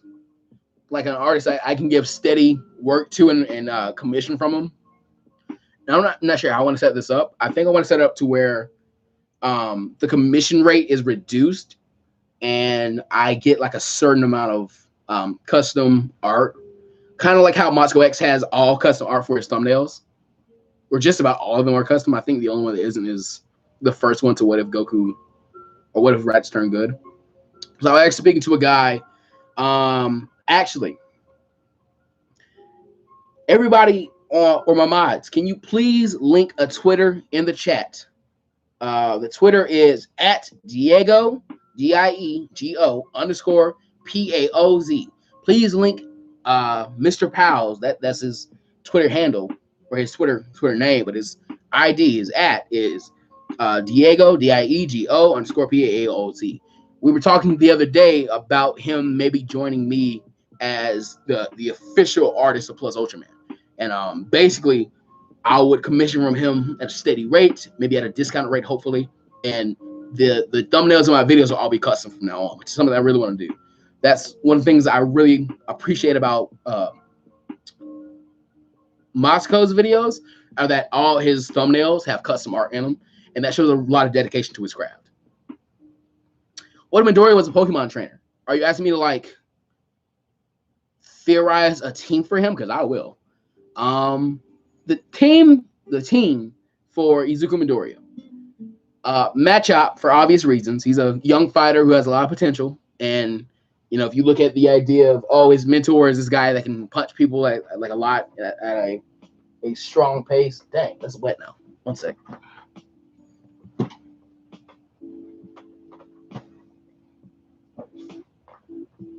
All right. So yeah, Machop would definitely be on this team. I'm gonna try and give him a 6-man team. I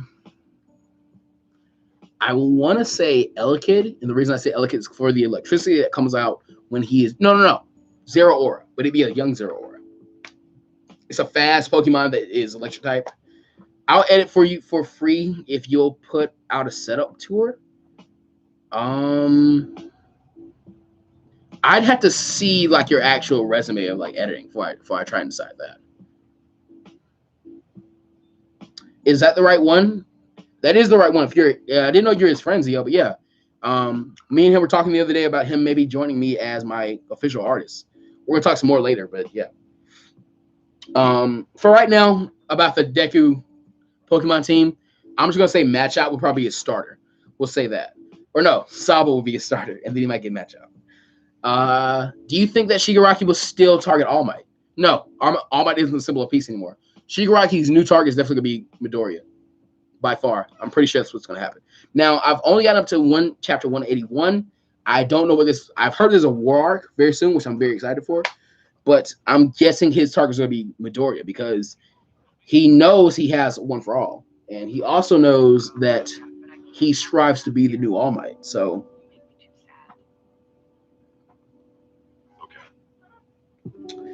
It's a joke. I can make more PowerPoints, and that's it. Okay. Have you seen the SLVR trailer? Is that like a Ruby spinoff? Because that sounds kind of cool. I'm not caught up on Ruby, but yeah, it sounds pretty cool. Hey, Plus Social Man, do you save your revenue from YouTube for college, or is it for living now? My revenue from YouTube, like full disclosure, it is not saved for college. Yeah, it's not enough to be any like thing towards my college. It's just for living. I'm gonna start putting a certain amount of it back. Just like saving it back, because at some point these loans are going to come a knocking, so I will need the money for that. But I'm going to save some money for them. But it's not like it's going to do a lot for it. Where do you read manga? I read manga on the Viz app. Karski is actually the one trying to go into this because I kept saying like to people like, oh yeah, I don't really have the money to go out and like find or like order my manga and just read it on a subscription or anything. He said, oh yeah, just get a subscription to Viz. It's like a $2 subscription monthly. And you can read it all on your phone. And I've been reading My Hero, and very, very soon I'm going to go ahead and get caught up. Like, I want to be caught completely up with the series before season 4 comes out. And once that happens, what I want to do is I want to just get all My Hero what ifs up till the point where the manga is. That way you guys can leave me alone with My Hero what ifs.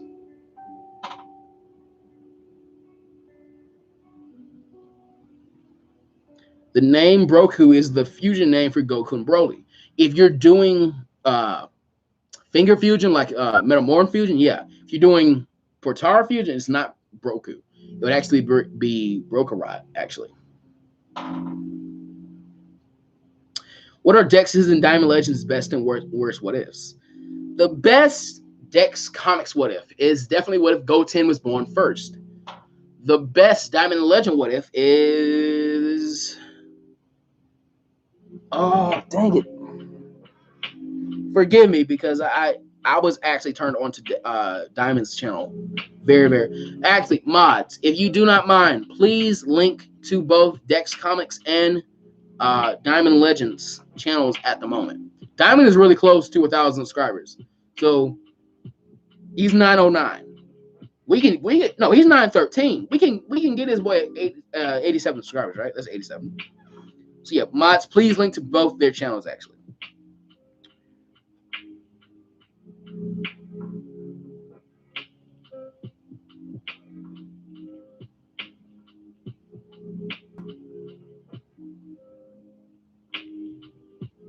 Oh yeah, one I did really enjoy of his is what if Turles was around, encountered Turles around the city. What if Vegeta encountered Turles around the sand? So I did enjoy that one. That's cool. I should buy that or find a friend who has that. Yeah, it's only a $2 subscription. It's monthly, so. As for their worst what ifs, my least favorite Diamond what if was his. Oh, and again, I really like these people's content. I don't really have a. I don't think Diamond really has a worst what if, because all his stuff is really good. For sake of argument, let's just say, what if Vegeta stopped training? Just because I'll say it seems pretty unlikely. I'll say that. For Dex, yeah, I just saw that Dex actually linked his own channel. Dex, I'm finna get on your head, bro. Dex Comics. What is your worst what if? worst Dex comment what is the one he did with me when he did what if the geek person did. No. I thought my music might be a little too loud. What if Bardock and Gine survived is actually how I found his channel, so I won't say that one. Haven't seen What If Turtles Turn Good.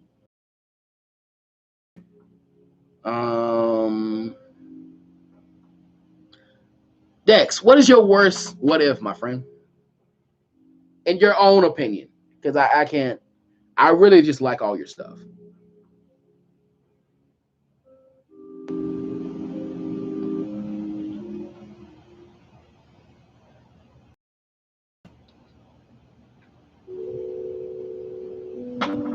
I linked both. Dex, you're gonna get a sub right now. Definitely go link this. Definitely go sub to Dex, and definitely go sub to Diamond Legend as well. If you have not subbed to Diamond Legend, please help him get to the 1,000 subscribers club, because he has been doing YouTube longer than I have, and I feel like if you've been doing YouTube longer than I have, you should probably be bigger than me. Definitely.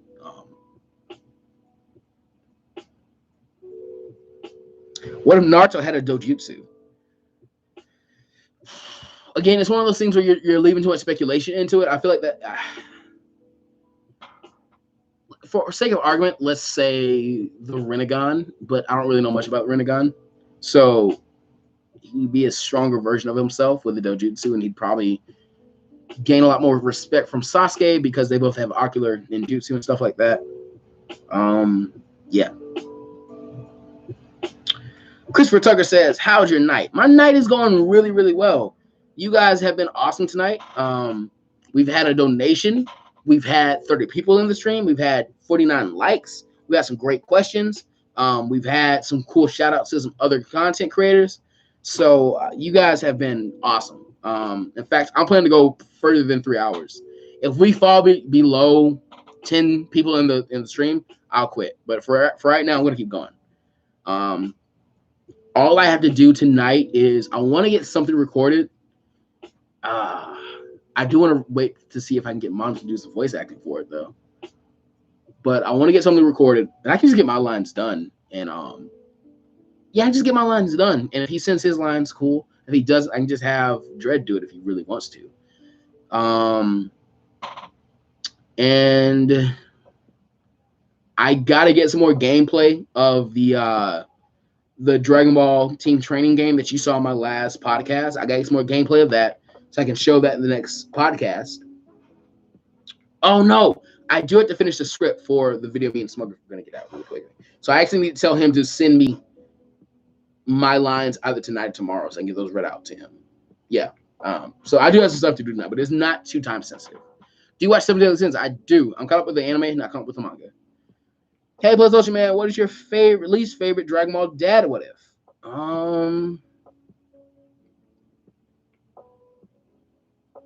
I think What If Asta was a Saiyan. The only reason I say it is because he did it, and I feel like the story didn't really change too much. It was interesting. That's probably my least favorite Dragon Ball Dad What If. But I love Dragon Ball Dad. He's a huge part, and I got to have him on the podcast to talk about this at some point. Dragon Ball Dad is probably one of the biggest parts to why I have a channel in the first place, more than most people. So I don't know how many times I said that. If there was no Dragon Ball Dad, there'd be no Polo Social Man. I can do Jace. That's it. Jace.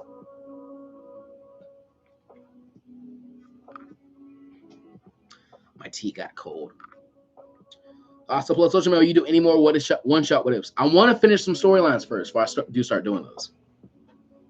But I would love to do some one-shot what ifs because if you look at the views, the first part of a what if will always do better than the later parts of it because you catch a lot of people's suggestions. So I can put out like the what if Goku landed on Vampa series. I got 40,000 views. Part 2, I don't think it got half that, or it might have half that by now. Let me check. Move. I want to look at move. Out here Googling myself on YouTube. I'm so narcissistic. All right, how many views did part 2 get? Yeah, it didn't get half that. So Yeah, the first part will always do better. So I do want to start doing some more one shots. Like one I want to go a little further on that I did in one of the podcasts is what if Vegeta defeated Goku? Because I was thinking about I did something where I was like, oh yeah, the B team of the Z5s would be called in, meaning Chi-Chi, Master Roshi, and Yajirobe have to step up to the plate. So I thought it would be really cool to kind of move into what those three would do to train for Namek. And they probably use the time chamber, to be honest. Go to Namek and have to resurrect Goku and stuff like that. Probably escape Namek in the story. Probably the story would probably merge back into the main timeline at some point, but there would be a divergence, is what I'm trying to say. And those are what I want to do. What want to do one shots on. When there's a small divergence and it kind of melds back in after a while, those are for one shots. Those can be fun, but they just aren't worth trying to go into multiple parts because it's like, okay, from here, the story pretty much goes the same, right? Well, I'm Australian. What's your favorite Seven Deadly Sins character? It is Bond. Would you ever do another what if involving the Ginyu Force or members of the Ginyu Force? I might do a what if where something happens that they get involved in. Probably won't do anything where I'm just like, what if someone's happy with the Ginyu Force? I probably won't do that.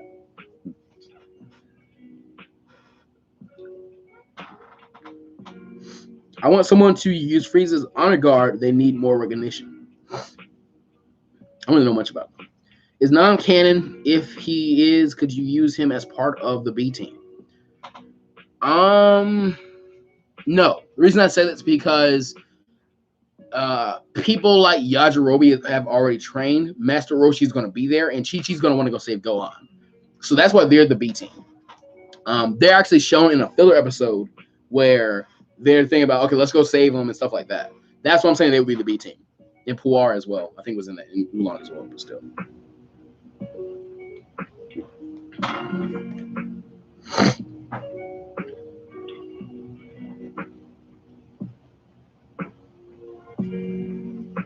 Well, Dexter's talking about his worst what if. When it comes to parts, I would say the Goten what if because the first few parts were bad. Everybody's first few won't be the greatest. But overall, cooler what if since the powers got a little crazy. So he's saying his cooler what if was the worst. I got to rewatch it. What if Ren never died? The Leaf would likely have the three tails. And I don't think we get to see much about Ren, but the what Mizukage, I think it was the third. The Mizukage, who's a perfect Jinchuriki, based off him, Ren could possibly become a perfect Jinchuriki. Just kind of spitball in there. So the Leaf would have more military power, and I think that if that happened, actually, I'm gonna tell you what. Who commented that? Zestful47, put that on the podcast. If you don't put it on the podcast, I might do that what if at some point. I might do that at some point. I might make a main series of that because what I would do with that is I would make Ren a perfect Jinchuriki, and I would cause that to mean that Ren leads a team with Naruto on it.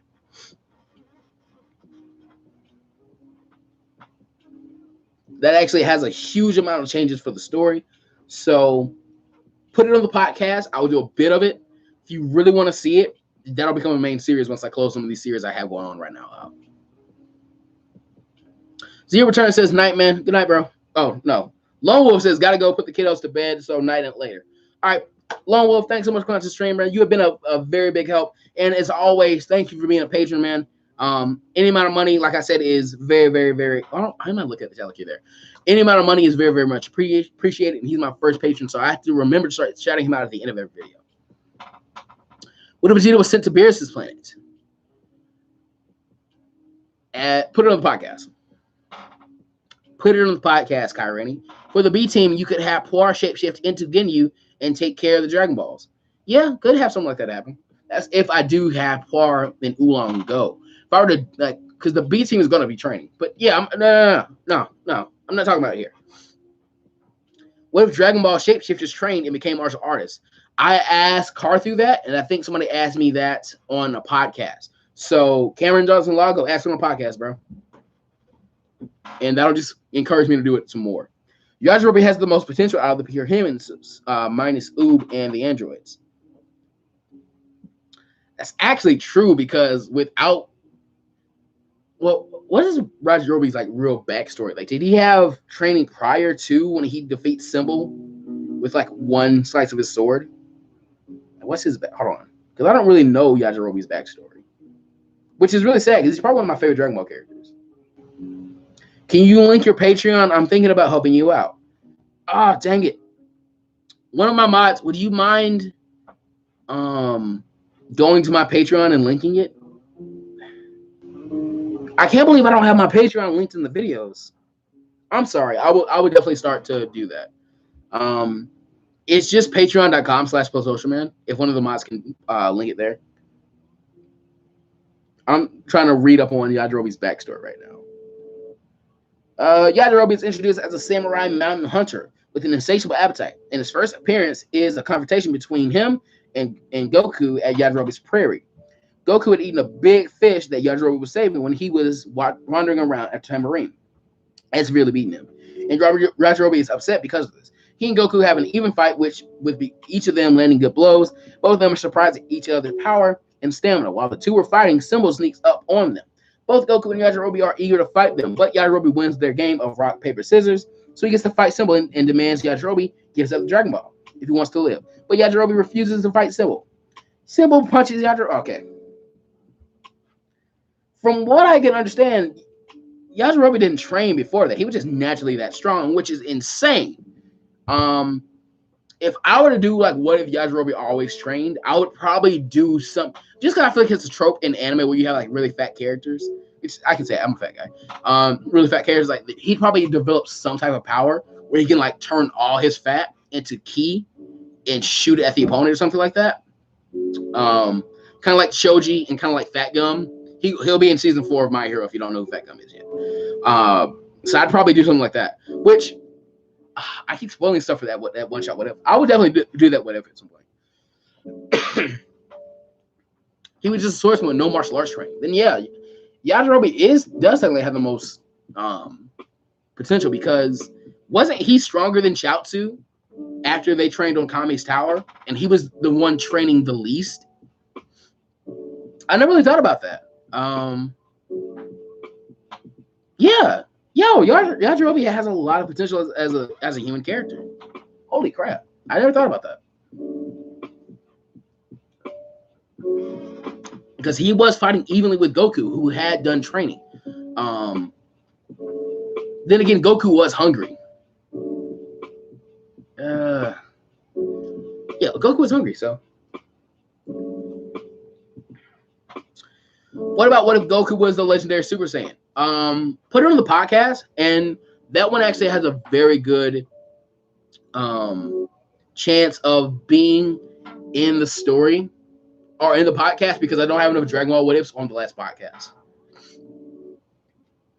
Can't wait to see Generated Deku versus Overhaul. That fight is going to be dope because the end of that arc is going to be hype as I don't know what. He's already had the end of that arc already planned out. That's also another reason why I want to get an artist partner to team up with me because I don't know what to put on the thumbnails for that series anymore because I got to keep making the art myself and it looks really, really bad. So I need an artist to partner up with me. So I am hoping I can get Mr. Pals to team up with me. Yes, he was 10,060 and he trained half-assed. Yeah, Yajirobe was barely training. He's already stronger than Chaozu. Like I'm not saying Chaozu is the pinnacle of strength, but for Yajirobe to be training that small amount, yeah, no, he's extremely strong.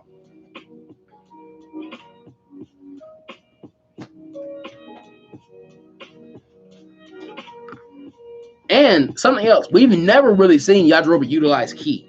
So if he were to learn how to utilize his ki, he'd be even stronger.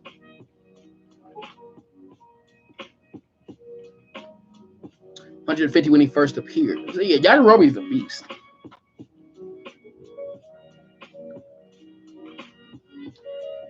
In fact, when everybody keeps saying like, "What if you were in Dragon Ball?" I'd probably be Yajirobe. I'd probably be like a beast, but I just wouldn't do anything with it because I'm lazy.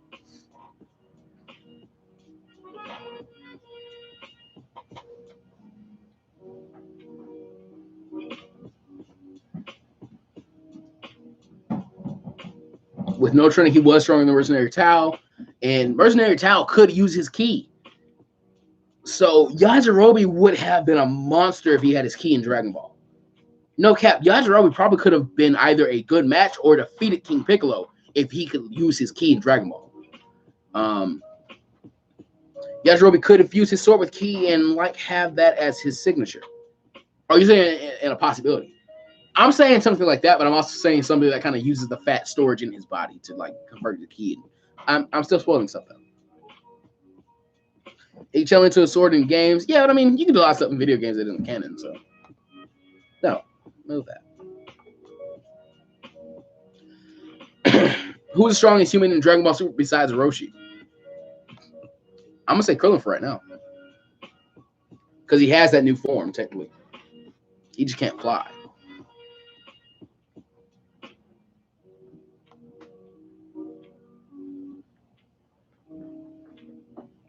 Oh, my water is.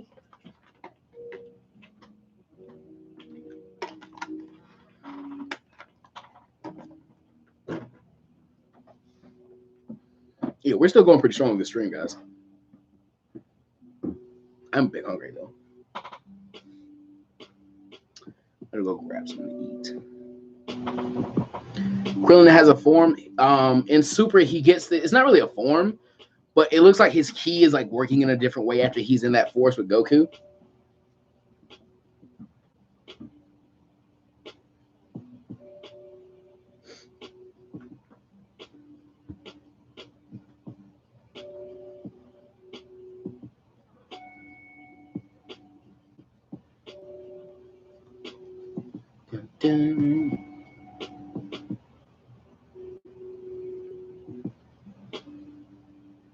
Here's a question for you guys. For those who have seen it, what is the verdict so far on the podcast? Are we enjoying it? Do we want something different to happen? Like, what are some notes you guys might have? Do you want me to go a little bit longer with them, which is something I'm going to avoid? If I go a little longer with them, I could probably shorten some of the what ifs I do in them. Because the next one is going to be way more streamlined. What is going to happen is I'm going to come in, start the Plus Ultra Fam shout outs. I'm going to go to the comments I found interesting, and then we're going to just jump into what ifs. Zesty Full says, question mark. Do you like team training? How far are you into it? I've never played it myself. I've always wanted to play it. I just now got like the wild hair on my ass to go ahead and play it. But I do it. I'm enjoying it.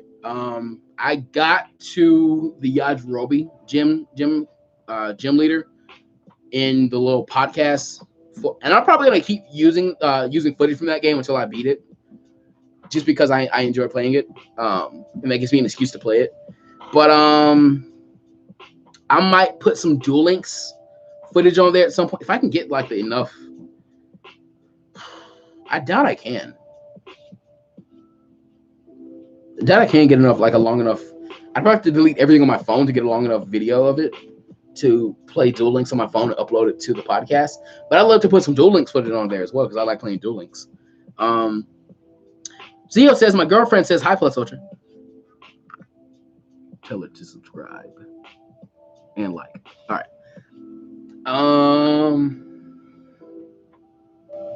I was off in y'all ear just now. I just massage your eardrums, didn't it? Yeah.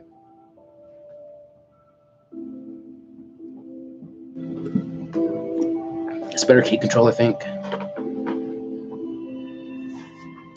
Would you do post-game events in Dragon Ball Team Training? If you guys want to see me keep playing it, yeah, I'll play the entire game. It just gives me an excuse to play the game. What's a personal what if you want to do? Personal as in something I just dream to do. A lot of people, dang it. A lot of people keep commenting it like it's their idea, but I had actually said on my I'll give you one for each series actually. For My Hero, a personal what if I just wanted to do that nobody suggested to me was what if Deku had the powers of Generator X?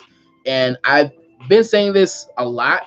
I do not like the what if Deku could do, what if Deku had the powers of what ifs. I don't love them. They're kind of boring to me. That said, those who make them, I think they make really good content. I like Anime Junkie. I like he's really the one I'm really watching that does that. But No, We Celestials does as well, just not as much. Yeah, he doesn't a lot actually. But I like those guys' content, and but that was one series I wanted to do because I felt like Generator Rex powers just fit so well in that series. It's a really underrated series. I just love it so much, so I really just wanted to do that. That was like my dream My Hero What If to do. For Naruto, it is. This is what I was saying that a lot of people have kind of suggested lately. It is what if Kurama turned good, or what if Kurama befriended Naruto early on.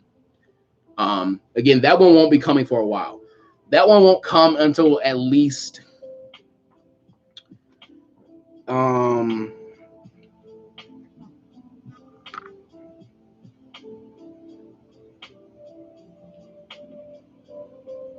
at least two of my current Dragon Ball What Ifs have to come to a close before I do that one, which isn't too far off.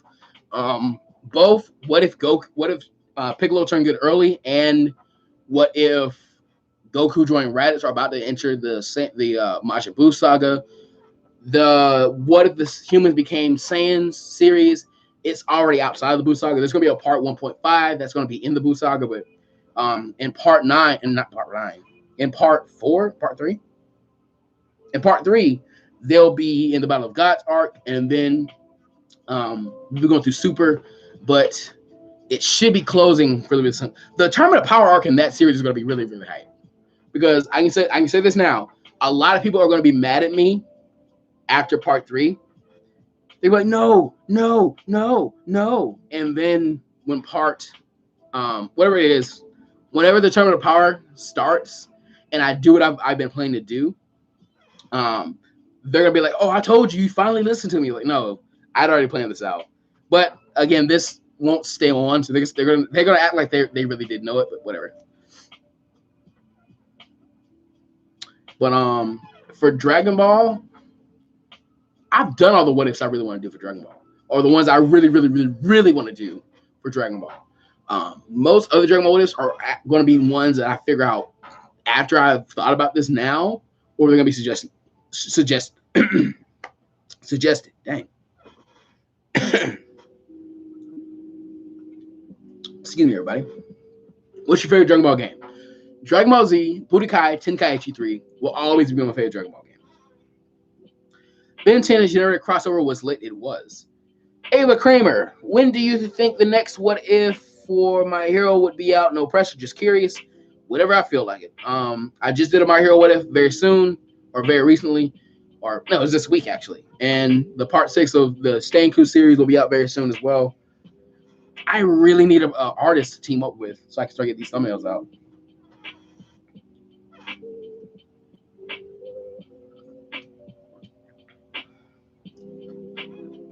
What does Hinata died instead of war instead of Neji? Comment that better.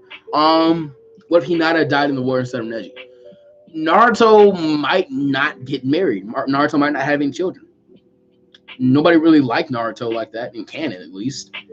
And Naruto very clearly didn't really understand what love was. So Naruto possibly might not have a child. All right, what if Kid Goku killed young Bulma when they first met? Put it on the podcast. Yo, I played Budokai 3. No, Budokai Tenkaichi 3. Where did you play it? I played Budokai Tenkaichi 3 on my friend's PlayStation because I didn't have a PlayStation myself. And I never found a Wii. Well, no, I did find a Wii version, but I was always too broke to buy it.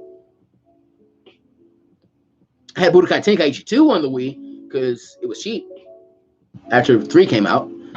And I had played that on the Wii. King Cole was playable in that game. Yo, everybody was playable in that game.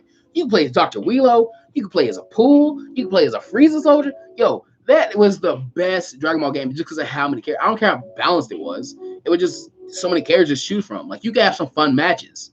You can make your own what ifs just by playing that game. In fact, I will really say that Bandai Namco, whoever you want to call it, they have missed out on an opportunity by not making a 4 with all the new characters you have.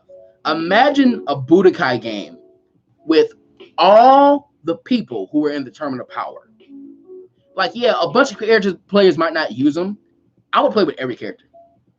And you could probably balance it in some way, like make an online mode that is balanced and still be an arena fighter. You would sell just because of the nostalgia of the game, for one. And even that, you could just re-release the game and people would play it. So I don't know. It's a mess up. Like, it's crazy to me that Budokai, they had the Budokai collection, but they never re-released Budokai Tenkaichi 2 or 3 or those like really good games on the new consoles, or just make a new one. Even the Pilaf game was playable. They were. Who else could you play as?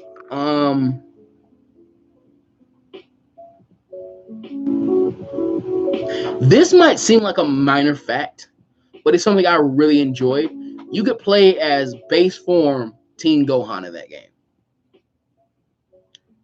And I guess that's significant to me because you can't play as base form Teen Gohan in Xenoverse or Fighter Z. You got to play as a Super Saiyan or Super Saiyan 2 version of Teen Gohan. I don't know why that's so significant to me. But yeah, Zio says he'd buy it. I'd definitely buy it.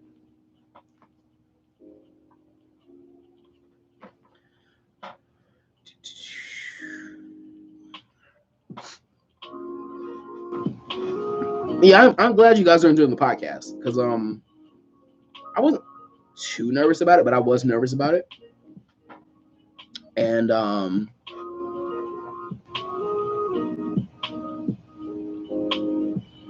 oh, this is laggy. Hold on, dog.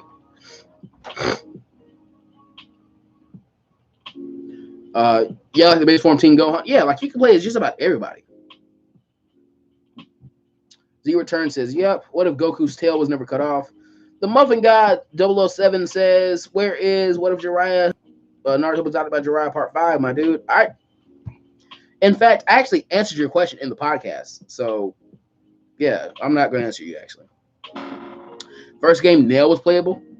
Yeah, you can play as Nail, too. Why are you going to end some what ifs after the Buu saga? No, that's not what I was saying. Oh, God. What I was saying is I have to bring some of my Dragon Ball what ifs to a close before I start to do new what ifs.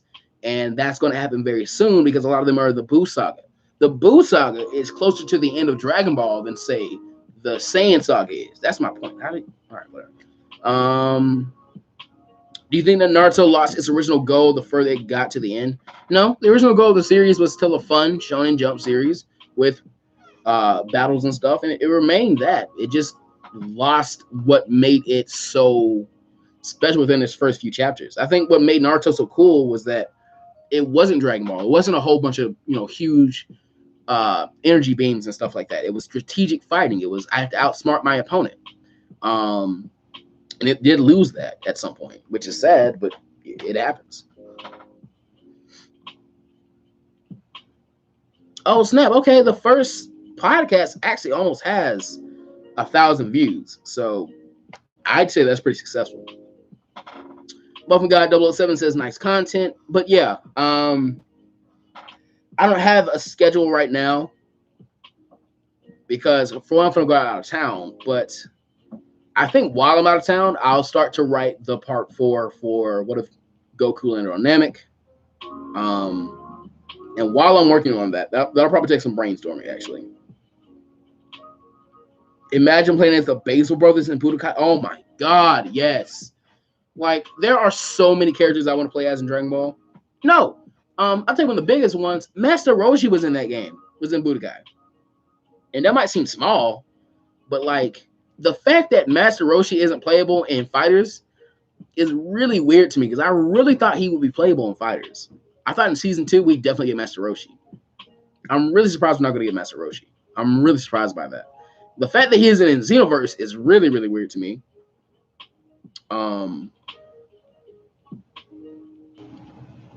What's it talking about? But yeah, kind of like thinking about a schedule. I don't really have things planned out right now. Oh yeah, part 6 for What If Deku Was Trained by Stan has to be written very soon. Which it should be a pretty straightforward part. I don't think it should be too off the walls, which is kind of sad. It won't have too many changes.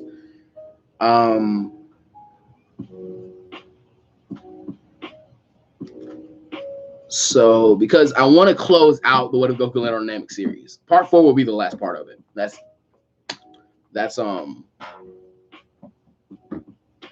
that's a done deal. It's got to be the last part because after that, I don't think there's gonna be any reason to really continue that series. Prince Barry's in the chat, very long term subscriber, probably here since I had my first like month on YouTube.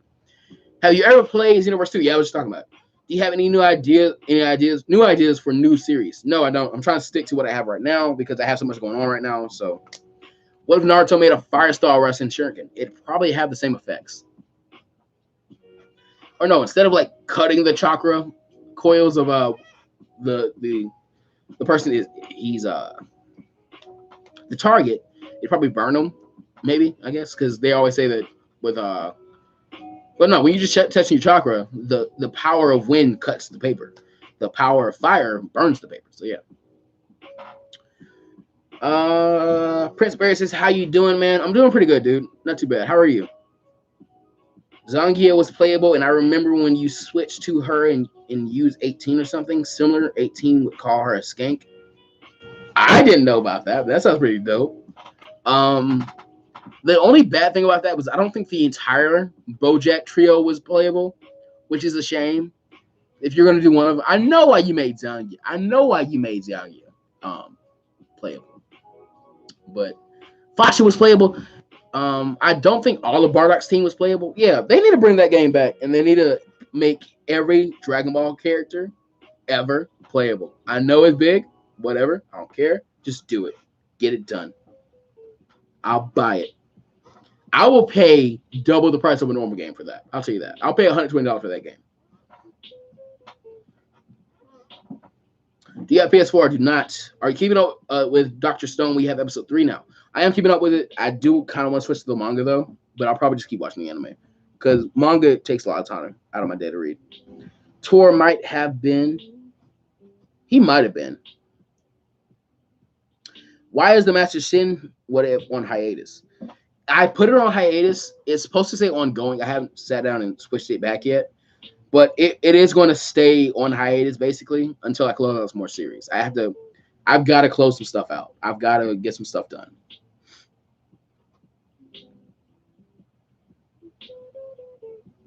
I've just got way too many ongoing series right now. I'll try and change that now, actually. Dun, dun, dun, dun, dun, dun. And I also have to get the into what if Goku was sent to Vampa. Not to say Nampa. Vampa as well. Which again, that's probably going to take a lot of brainstorming as well because I want that to be a very, very cool ending. Edit. But yeah, that's supposed to say ongoing. By the way, if I had to choose my own worst what if, I'm going to say that one because you can tell a lot had to change with that one. And the idea that I had to change the entire series of it or entire name of it, and I just got really bored with it. And there were some retcons I had to make and stuff like that. At one point, the story wasn't even changing; it was basically the exact same story.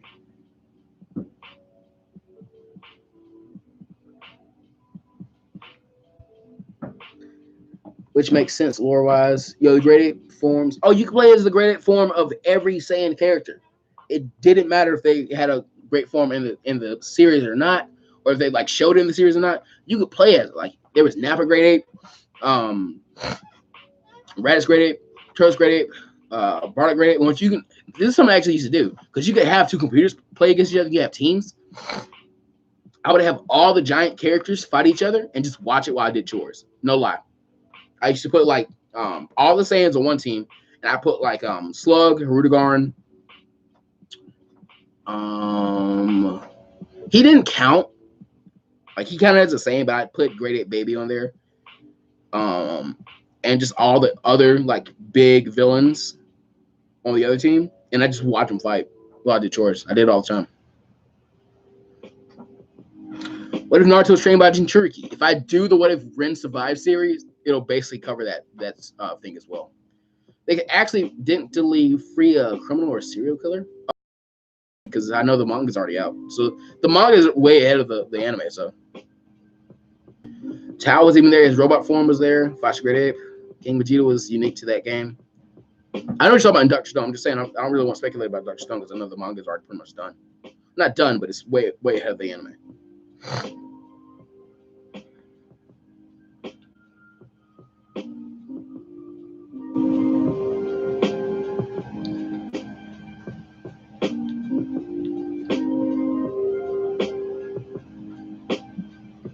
So Plus Ultra Man, when is the next Plus Ultra podcast coming out? You guys are probably gonna get 2 of them next week. I'm going out of town to celebrate my grandmother's birthday, and oh yeah, I've got to record some content and release it while I'm gone. That way you guys aren't just starving or anything, because I have to cover for. I'm gonna try and get a part 1.5 of What If out. I have a What If I got to do with Smugstick, and there's gonna be a collaboration on his channel. But luckily, I don't have to edit for that, and hopefully the editing for the part 1.5 we're going to do is going to go very, very quickly. It should go quickly. I don't think it might be like 10 minutes long.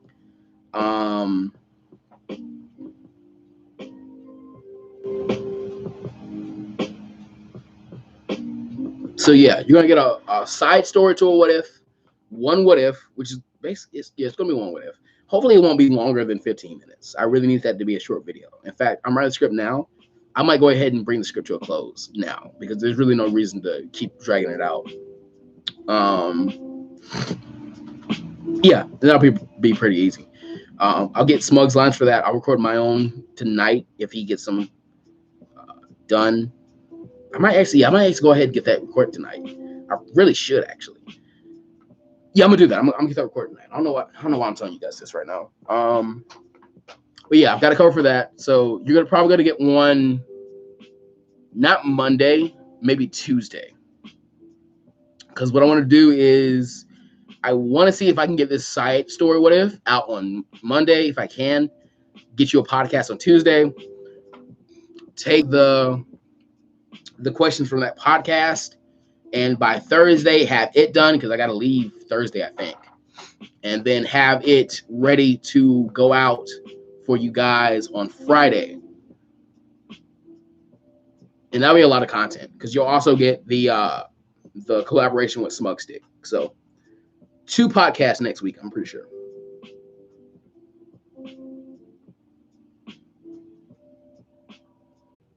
December? Do you mean August? Ever got around to watching Slayers? I know, but I do need to. Does Goku have a last name? He does not. Sony's his first name. Do you watch Seth the Programmer? No, I don't. No, I don't like his attitude, to be honest. He's calmed down a lot recently, so I kind of do want to give him another chance. I just don't really like how he acts. Well, his adopted last name is Son. No, his adopted first name is Son. Technically, Son Goku is one name. He just doesn't have a last name.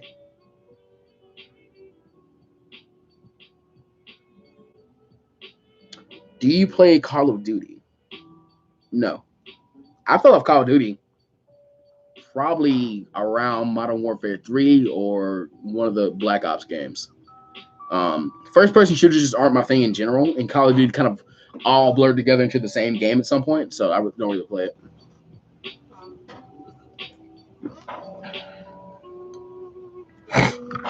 Are you still gathering questions for your 3rd podcast? I am, but not here. If you want a question there for the podcast, you need to put it on the 2nd podcast. Because again, this stream will be deleted after 24 hours. The reason I do that is because Carthew actually told me this. Long streams can hurt you. Somebody just wants to sit down and watch the Plus Ultra Man content. They're probably not going to want to sit down for 4 hours and watch it. You guys who sat here for the entire 4 hours, that's not going to hurt me. Those who might click it, but 4 hours, nah, and just leave, that's going to impact me negatively in the long run. So I'm going to start making these private on the channel. Like Seth the Programmer, yeah, I mean, it's still each his own. I just don't really like how he approaches certain things.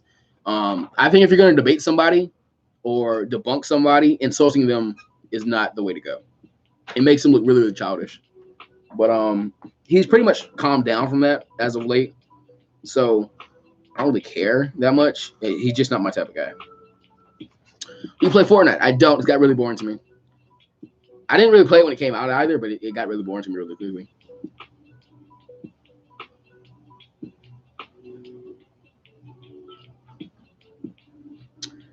You think Jump Force is trash? Personally, I think it's pretty good. I don't think it's that bad. I wish it was a more competitive game. I wish one really big complaint I have about it is that the health bars are number one, it's one health bar instead of being three, which is a huge missed opportunity. Number two, because you could just make it 3 health bars and not make it 2 rounds. That's all you really got to do. Um,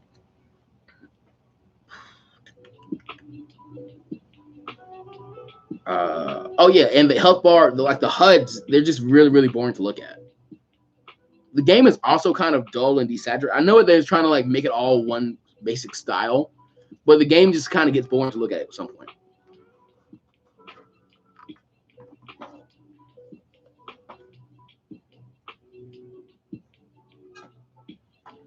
Hey, could you make the podcast unlisted? And do you mean the live streams?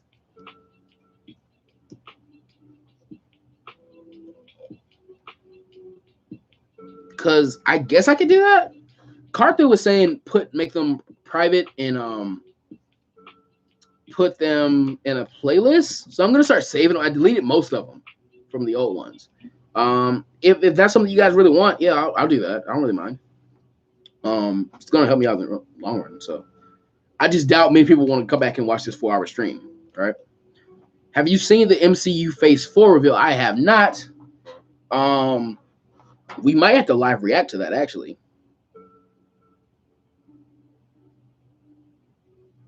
Hopefully, like me, because I'll be talking over it, so they can't. And I'm not going to be showing it, so they can't really strike the video. Plus, the video will be going after a year. So, Marvel Phase 4 officially confirmed and rumored. What's next? MCU Phase 4 Blade, Black Widow confirmed. Hold on. Put more money in your pocket. Start by downloading QuickBooks. Naruto is better. If Pigro had joined the Z Fighters, do you think he would use his abilities to get a job? If he did, I think he'd donate to multiple charities. I think Pigro at some point would have. Man, Dex, was there like a certain video? Hold on. Thor, Love the Thunder, Loki, Blade. Oh my God, they're making a Blade movie? No, they're not making a Blade movie. Is this a movie?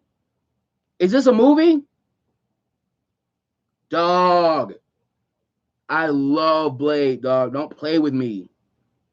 Is there like a live video I can watch or something? Go to Google. Dog, don't play with me about it. I don't care if it's gonna be a series.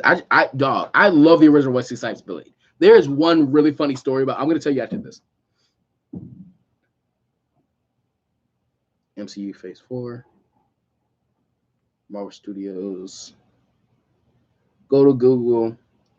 Hope your channel becomes bigger than it is now. Thanks so much, man. Dude, I hope so. The appeal of VODs like this is that people get to talk to you, which is all the more reason to probably why people don't watch it after it's live. Yeah, I wouldn't watch a live video really until after it's live, unless it's like gameplay or something. Unfortunately, we did just hit under 10 people in the stream, but we have gone to what am I trying to say? Oh, we've gone to 3 hours, 30 minutes. We might as well go to 4 hours. So we have a Loki movie confirmed. Kevin Feige has unveiled our first. Hold on, let me go ahead and put music on. This is not a video like a video I can watch. Turn my music back up, cuz. That's loud. Wait, what are the Phase 4 movies? I'm gonna read them all.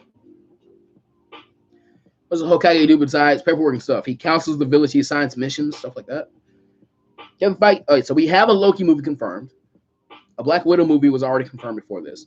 Thor 4, Doctor Strange's sequel, and the Disney Plus shows also get release dates. Plus, Black Widow is happening for sure, and we even got some footage. There was some footage, dog. So May 1st, 2020, Black Widow. Fall 2020, Untitled. November 6th, 2020, The Eternals. February 2021, Shang-Chi and the Legend of the Ten Rings. 10 Rings. So I have never read a Shang-Chi manga, but comic. I really do. I played Marvel Future Fight, which is a mobile game. Shang-Chi is available in that game. He's really, really cool. I want to know more about that character. So comic story or somebody who like does comic videos, they really need to hop on him. Tell me more about that. Spring 2021, the WandaVision Disney Plus series premieres. May 7th, 2021, Doctor Strange in the Multiverse of Madness. Dog. Spring 2021, Loki Disney Plus series premieres. Summer 2021, Untitled. Fall 2021, The Falcon and the Winter Soldier Disney Plus series. November 5th, 2021, Thor, Love, and Thunder. That sounds dope as I don't know what, dog. And Taskmaster is confirmed for Black Widow, I'm pretty sure. Black Widow has been filming for 30 days. They showed us footage. Budapest! Yes! We've been hearing about Budapest for so long, dog. I'm so excited for Budapest. Natasha versus Yelena.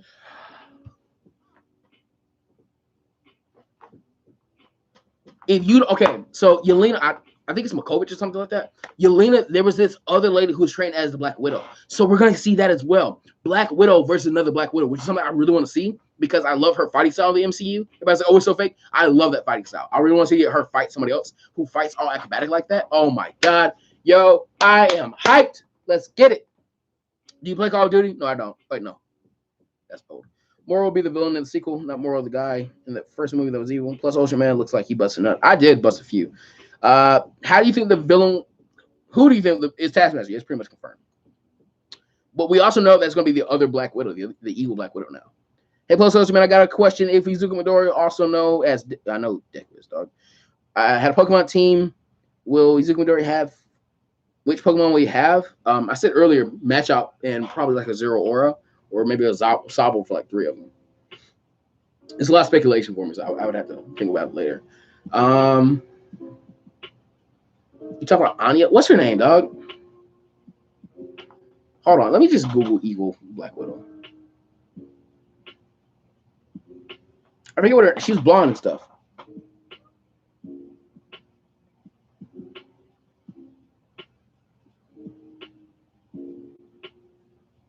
The Crimson Widow, was that it?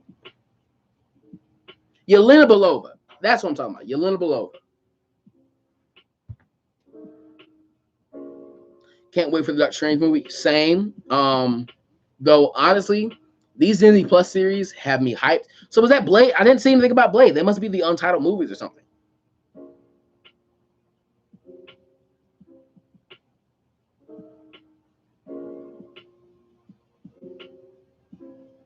But for the Izuku Midoriya team, I guess my picks are Sobble, just because he's gonna cry. Match out Zero-Aura.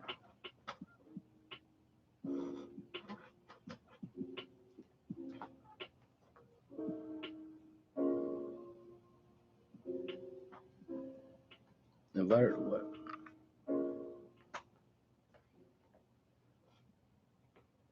Dear creator, please join Amino Apps in celebrating the opening of their mysterious Amino Creator portal on Saturday, 28th of July. Part of the cat in space. To join the ranks of the Intrepid. Cool. That's pretty much all I can think of right now. Blade versus Deadpool would be dope. Yeah, that'd be kind of cool. You guys don't know Deadpool will be part of the MCU at some point, yeah. What if Deku had a quirk named Pokemon and he was able to summon Pokemon? It'd be called summoning then, dog. Like it was stated, he just universe hopped. Is that what's gonna happen? One of them Spider-Man 4 so bad. That'd be dope to see Deadpool and Spider-Man team up in the movies because they've been teamed up in the comics for a very long time now. So guys, we are hitting the last 20 minutes of the stream. So what I'm gonna do for this is if you have any more what if questions, please go and put them on the last podcast. That way I can save most of this for just talking to people and stuff like that. And in the podcast, they could be going to like a lot more depthly. So we'll do that. After this, I need to get. I still got to text Smug, which I need to get. Yeah, I need to close the stream up really quickly. It's probably getting pretty late for him as well. What do you think Deku's stand would be? I feel like it wouldn't be another character's stand. It'd probably be a stand unique to him. And just based off Deku, I would probably say that it would just be All Might, but in stand form. Literally, All Might's who he looks up to. All Might's who he based a lot of his own moves off of. So I feel like it would really just be All Might in stand form. Keldeo would be a good choice for Deku's Pokemon team. That's not a bad choice, actually. That gives him 2 fighting types, though. So, if he has Zero Aura, his flying type weakness is gone, but he's got a psychic type weakness now and a fairy type weakness as well. So, he needs, I don't think Deku would have a poison type, so he really needs a steel type, which, I don't think putting a Riolu on this team is too far-fetched. Which could evolve into a Lucario, which doesn't learn a huge amount of steel moves, so it's not too good a choice for steel. Hopefully, Gen 8 introduces way more steel type Pokemon. I know we already have 2 of a steel type. We have Corviknight, or whatever it's called, and we also have this that a steel type dragon, which a lot of people were like, "Oh, I don't like the design. Looks like a refrigerator." I liked it. It wasn't that bad. It's funny because Carthu does this on his gaming channel. Yeah, I know.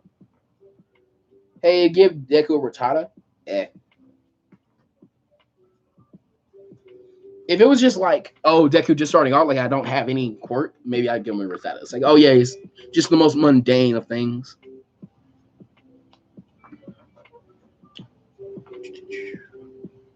The legendary should be steel. If not, that's dumb. Can I just say I don't like the sword legendary? And the reason I don't is that I feel like they had something going with the shield legendary. His shield is a part of his body, but the sword legendary, he has to actually like bite the sword. I didn't like that. You could have like had the sword built into his body, which I mean, I just didn't like it. But yeah, by that definition, they probably should both be steel.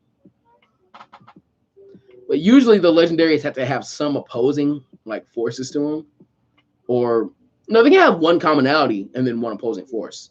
Because like Zekrom and Reshiram are both dragons, but one's dragon electric, one's dragon fire.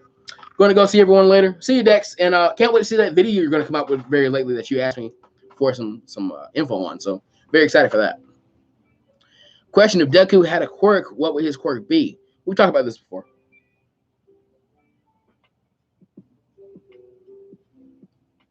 My dog picked up a stick and it looked like the sword, so my brother was like, "Look, it's Zacian."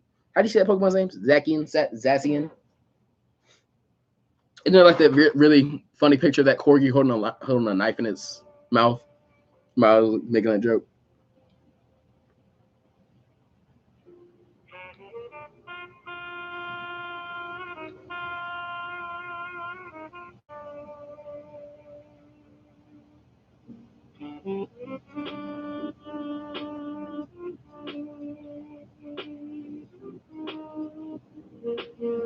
Dude Lola went and commented on the community post. No, if you want that, what if you were talking about what if Bulma was killed by Goku? Put it on the actual video in the comment section of the second podcast. Let me share that podcast on the community tab right now, actually. Dang it, that cut my music off.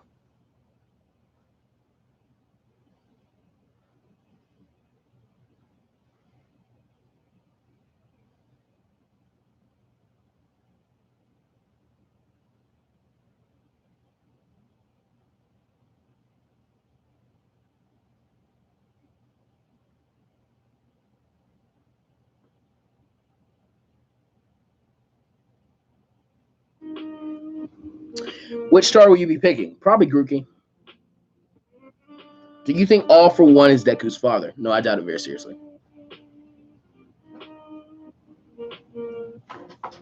I think Deku has absolutely no connection in terms of like blood to any of the main character, like any of the major players of the series. Like not Shimura, not Tomura, not All Might. I don't think he has any blood connection to them. If he doesn't, I'm happy with it. Him being this mundane kid that just got like sucked into this world just because he wants to be a hero that bad, that's who Deku should be. He shouldn't be somebody's son. He shouldn't be somebody's kid. I don't think that's how they should do this. Last 15 minutes of the stream, everybody. 5 people left. Gotta eat some food soon. Cameron Johnson Live. Plus Ultraman. What's your favorite starter out of all 9 gens based on looks? Based on looks purely? Sceptile. All day. First game was Ruby. First starter was Sceptile. If you ask my favorite Pokemon, I'm probably going to say either Arcanine or Machamp, but my favorite starter is definitely Sceptile. Do you think that the trader will actually happen, or will it just be retcon? I used to think it was the Invisible Girl or Nurse. No, I think it's going to happen because it's already had too many implications. Like, they had to use the whole dorm system because of that. It's made too many changes in the story for them to not actually use it. So, yeah, there will be some type of change. You think the trader will... Oh, I don't know why I just read that again.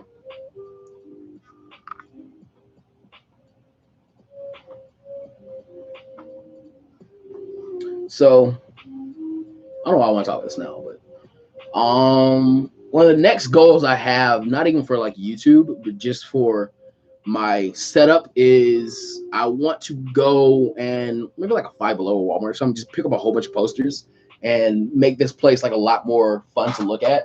Like all this stuff in this little area right here, I'm gonna take it down and probably put poster like sideways posters up there, and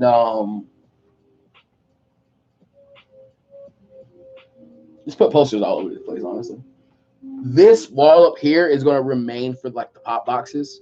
And what I'm going to have to do is I'm going to like keep making a shelf for the pops. So there'll be like a back row, a middle row, then a front row, and keep doing it like that. Yeah, Five Below has some decent posters. I'm going to do that, definitely. What is your favorite legendary Pokemon? Favorite legendary is Lugia. Used to be Groudon, but I've kind of switched from that, but it's Lugia. But if you could, Walmart has some decent anime posters. Yeah, there's actually a My Hero poster in here that I need to post up here at some point. What I want to do is put all my, because if you can see it, I just found this Batman v Superman poster somewhere cheap, and I just picked it up because I was like, all right, this place doesn't have anything